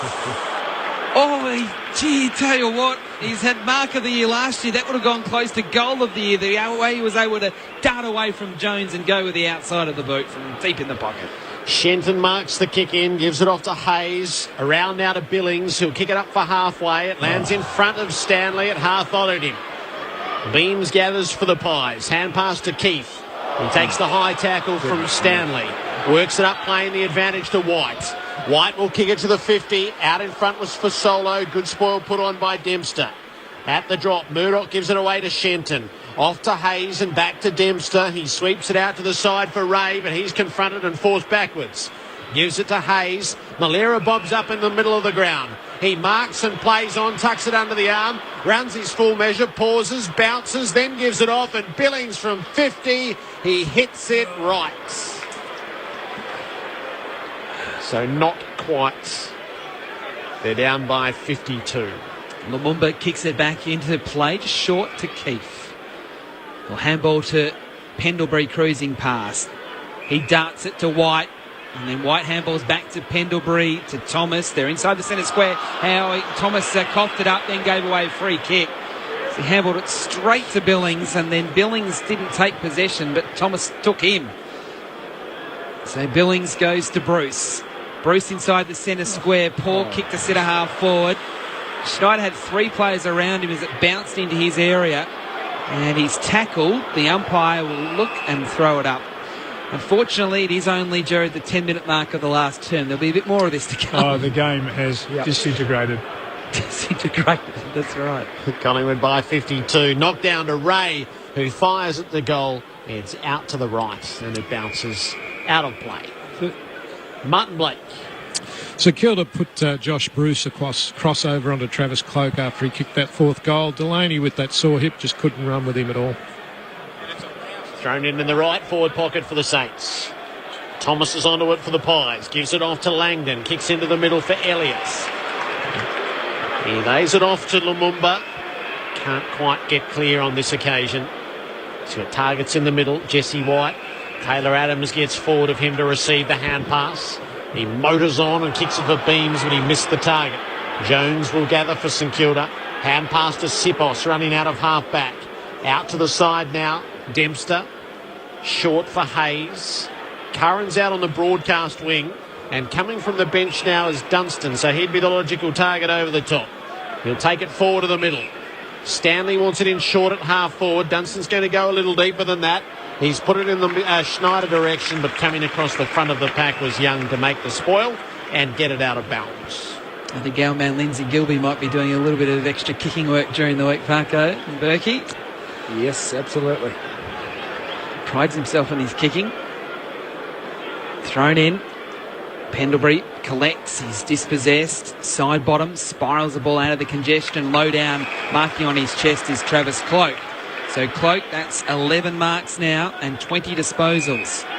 He goes short to Blair. Those who are patient and kept him in your dream team, you're going okay. Blair's kick, though, not good. Over McCaffrey's head. Coming through Shenton for the Saints. He kicks back towards centre half forward, but Keefe steals it off Montagna. Put up the one hand and it's stuck. Keefe kicks it into the middle for McCaffer. Onto the right boots. Bad looking kick. Beams came out hard to take the mark. Front of the centre square. A wide target sagging out to the right in Seedsman. And he'll pop it inside the 50 to the lead of Elliott, who's been busy in this final term. He won't take the shot. Instead, he'll go for Solo. Kicked it up over his head, so he didn't mark. Getting through was Blair. He wasted it. So they managed to blunder that around the Pies. It's out of play to be thrown in next to the behind post. I don't know why Elliott was passing. He's such a beautiful kick. He'd just take the shot. Thrown in, deep in the right forward pocket. No one got there. Pendlebury picks up. Gets a handball to Beams. Now to Lumumba, who fumbles it. It falls to ground. He's still fighting after it, Lumumba. His handball missed the target, so he goes and chases his own ball. He's taking on 6 of them at once, Lumumba. They ended up just through numbers, St Kilda overwhelming Collingwood. And it was Hayes that got the handball out. And the kick goes up towards the wing. Coming through for the Saints. But now that breaks down again and Collingwood has the football with Keefe. And Keefe kicks short to Tuvey, who marks on the defensive wing. He chips into the centre. Everyone has just pretty much stopped to a walk. Williams goes short to Seedsman, just forward of the centre. But you just have a look at the St Kilda players. They are so tired. They're really struggling to cover the ground. Williams spreads it wide now from the centre circles to Young, who marks on the AFL logo. Plays on, takes a bounce, kicks inside the 50. Elliott up, can't mark, but his arms were chopped. He'll take the free kick. Dempster came late. A little sloppy with the spoil.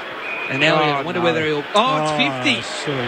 So I wonder whether Elliott will pass it off. Jack Billings handed the ball back to the Collingwood, the player next to him to throw back, rather than giving it back to the player whose free kick it was. That's a bad one. It's what you call a rookie mistake. Yes. So Jamie Elliott is marched to the goal line. And as Jared said, he has been pretty quiet. He's going to have 3 goals to his name. He's taking his time. He's just dawdling forward. I don't think even the umpire wanted to pay that one. He saw it happen and he waited 2 seconds before he blew his whistle and thought, I have to. So Jamie Elliott from the square has 3 and now up to 22 for the season. And Collingwood's lead now is 58 points. The Magpies 17-10, 112. St Kilda 8-6-54. And we've still got half the final term to come. Elliott's protection of the ball then, it's a great list, isn't it? We all know about his athleticism, his power jumping. I don't think I've seen a bloke of his size any time in footy jump as high as he, but he used it beautifully then because the kick came a bit early for him, so he got up high early and almost marked it in front of his face, and the defender could not get anywhere near it. And that was Sean Dempster, the All-Australian defender, who's probably one of the best players on the lead at spoiling from behind, but couldn't quite get there. Yep, that's a good point. 17-10 to 8-6, middle stages of this final term. At the bounce in the middle, Longer got right up, but he knocked it straight down to Beams. He'll kick Collingwood up to half forward. Fasolo positioning himself against Murdoch. 3 came back in his path though. Fasolo wins it at ground level and he's taken high by Ross. He's in the centre square, Alex Fasolo, so a shot is probably beyond question. He kicks it out for half forward. Pendlebury came from behind. Blair works it around, side bottom, and Pendlebury again. Feeds it out the back for Langdon. He'll pop it over the top for Fasolo. He's 55 out this time. He sends it back for Langdon. The kick inside the 50 is a good one. Blair was left underneath waiting for it. Hayes made the spoil off his fingertips. Shenton goes high with the tackle. And it's going to be Elliott again. Or is it Blair this time? It's Thomas. Oh, had a little go under that pack, and Josh Thomas. Actually, I don't think Shazzy did get him high. No. It's quite an unusual call on what we just saw. Belly button's high. He did call high, didn't he? He did. He said round the neck. He got nowhere near his neck, not even to his shoulder. Well, it wasn't a trip anyway. Josh Thomas kicks 2 first quarter goals. He has a chance in the final term. He'll miss, though, out to the right. So no damage. Karma Berkey. Done further. Yes, look, perhaps we underestimated the frenetic pace of the first half because at the moment it looks like both teams are out on their legs and they're just waiting for that final siren to go. Looks like they've all been shot with a tranquilizer gun. And as the Saints work it out to Sipos, who marks at left half back. He goes short to Montagna. That was a 15-metre pass down the line. So Montagna still at left half back out on the City side. 17 minutes gone in the final term with that lead to Collingwood of 59 points. Up towards towards Revolt from Montagna. No one can mark and it goes out of play for a throw-in. It's interesting because St Kilda are off the bye and Collingwood have had 2 leading in. Well, Collingwood did have that exhausting game last week against West Coast. And that was only 6 days ago. Thrown in. Adams dives on the football. He'll have to get it out here, otherwise he's in trouble. He did. Montagna grabs it. Collingwood players from all directions grab him.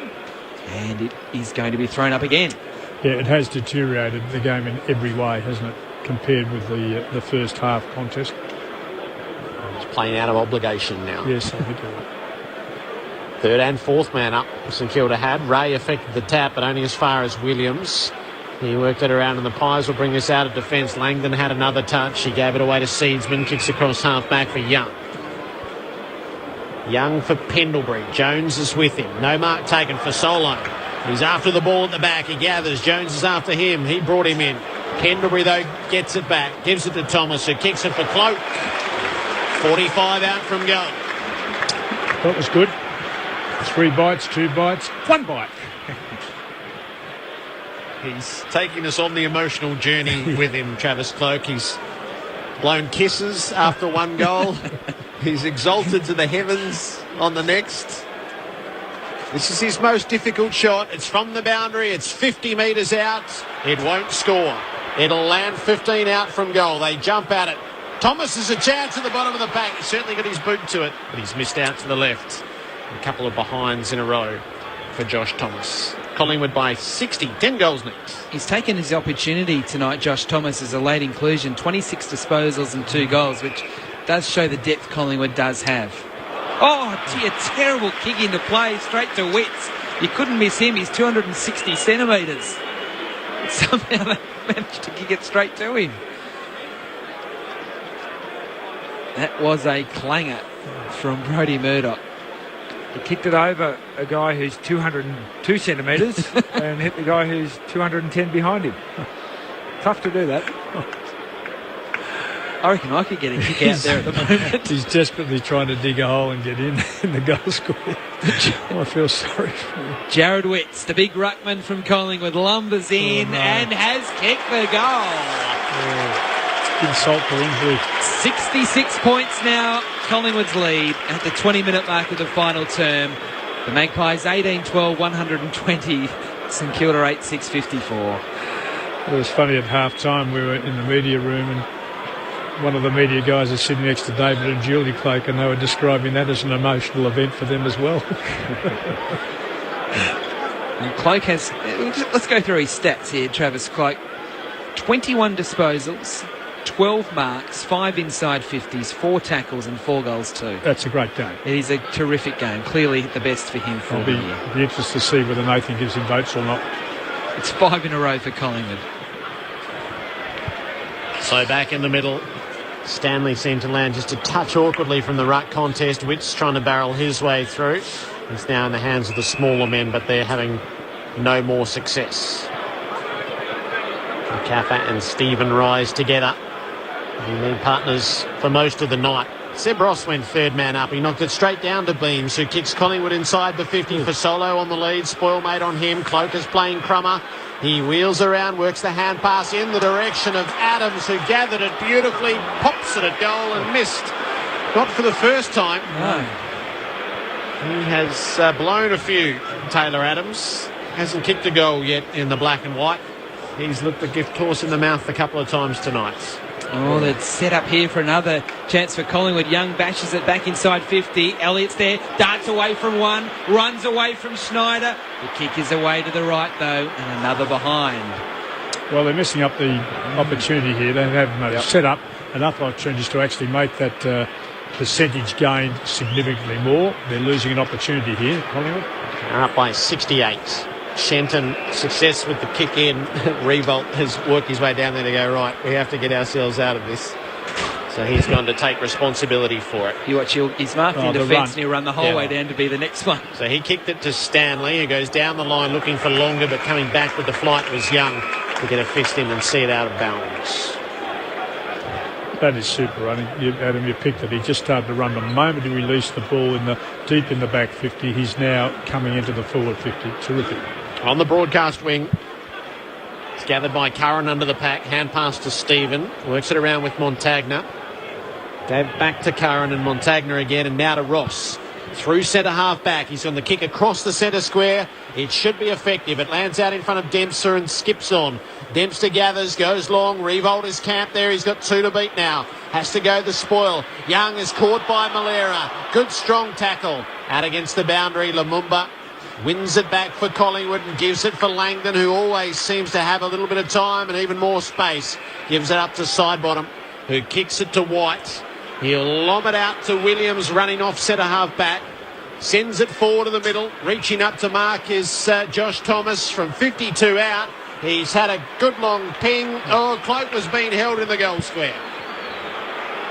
That's the call. Neither full forward nor full back was aware that they were going to be the subject of an adjudication as that ball went harmlessly through for a behind. But Travis Cloak, it has been determined, was held. And so he'll kick his 5th.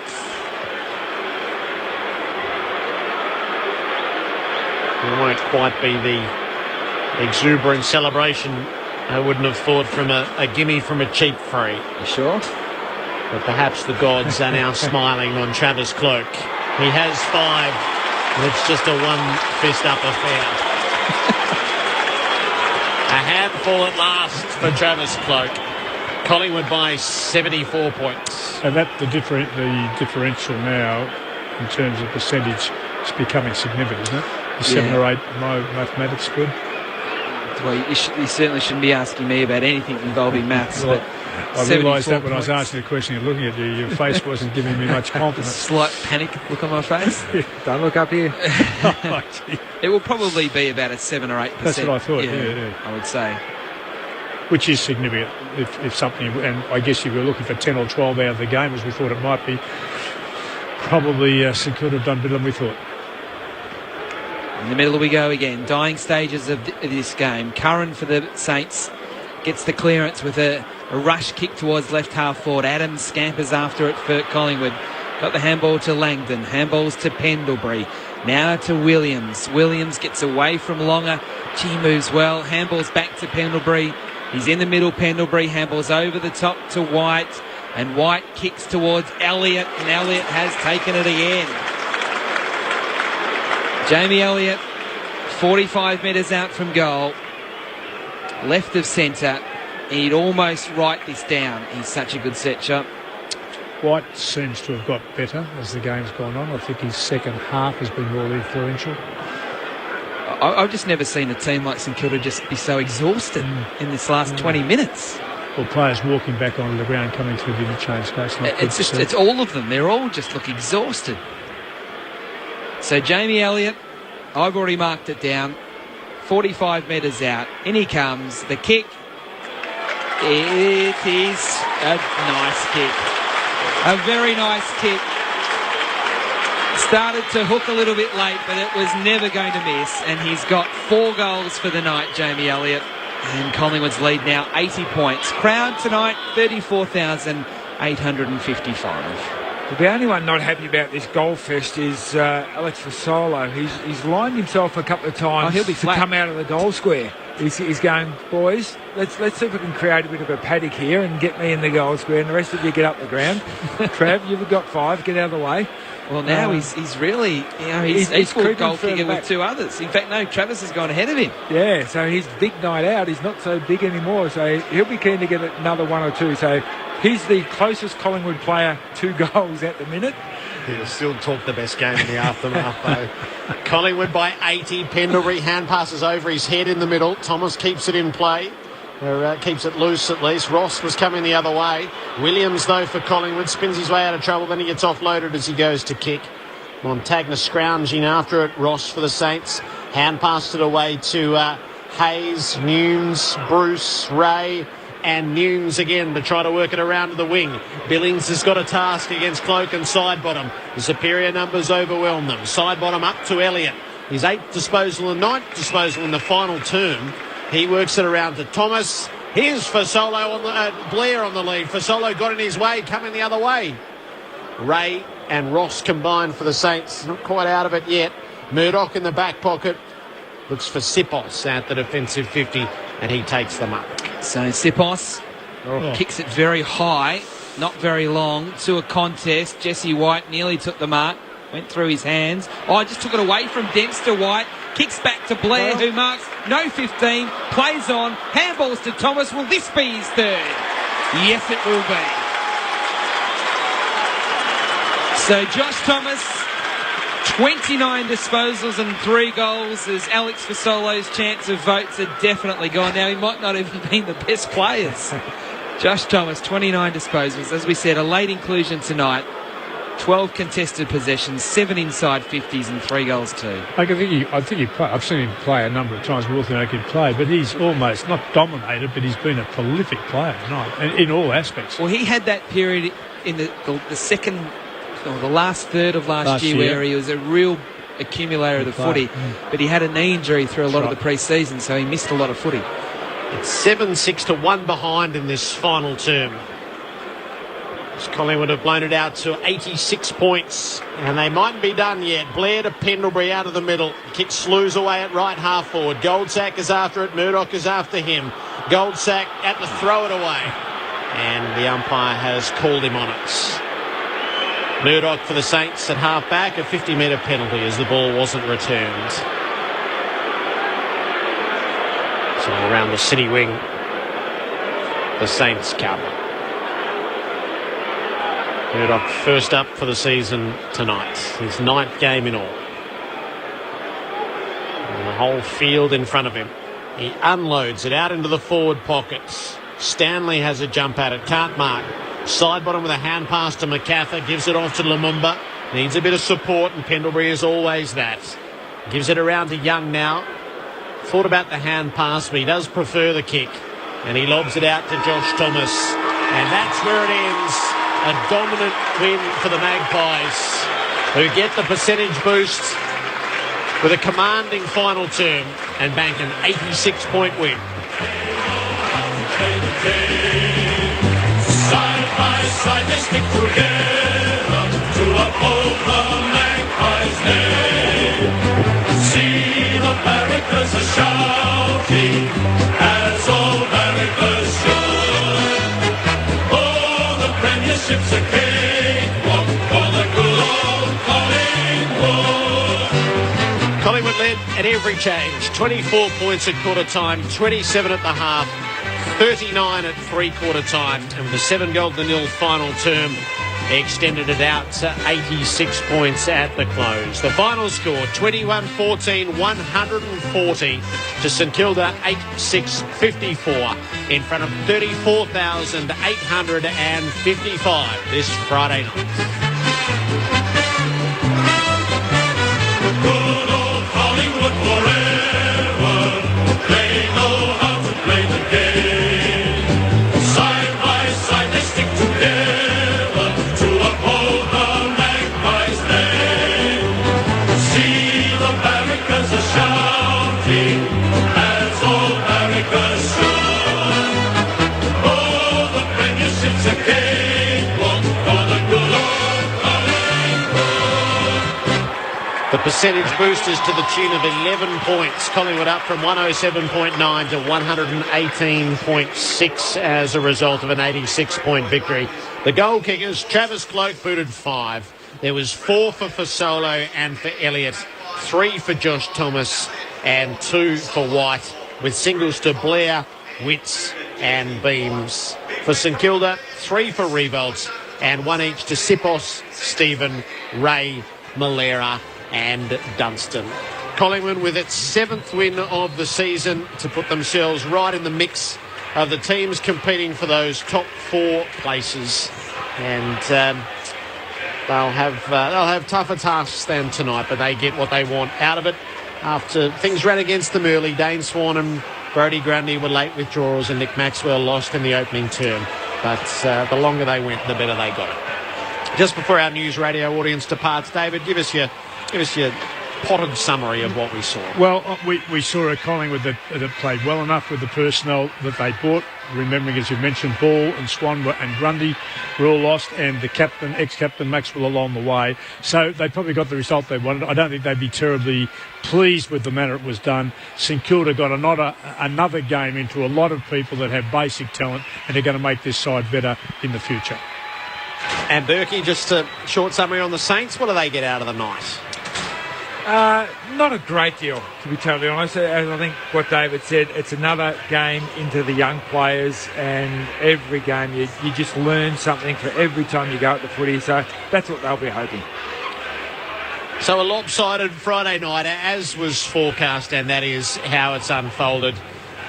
21-14, 140 Collingwood over St Kilda, 8-6-54. The Saints, they won 3 of their first 4 games, and it has been hard work since. So they're 3-7, Collingwood 7-3.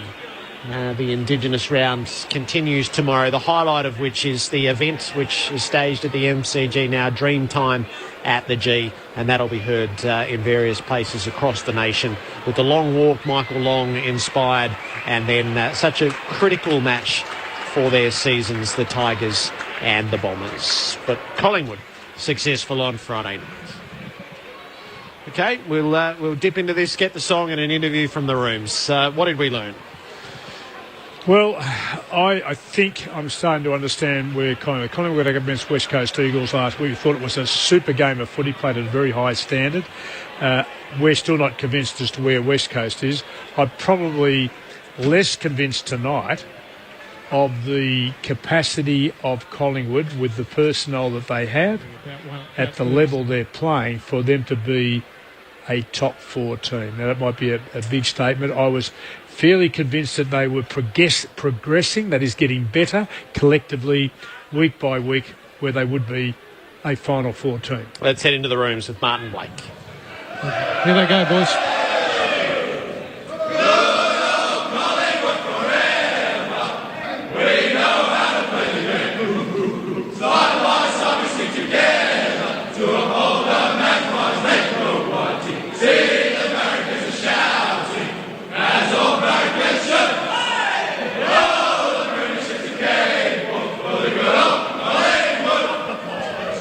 Nick Maxwell came out of the coaches' rooms to join in the song there. He's blown out a calf. Looks like, it should be probably a 3 or 4 week injury. So that's not good.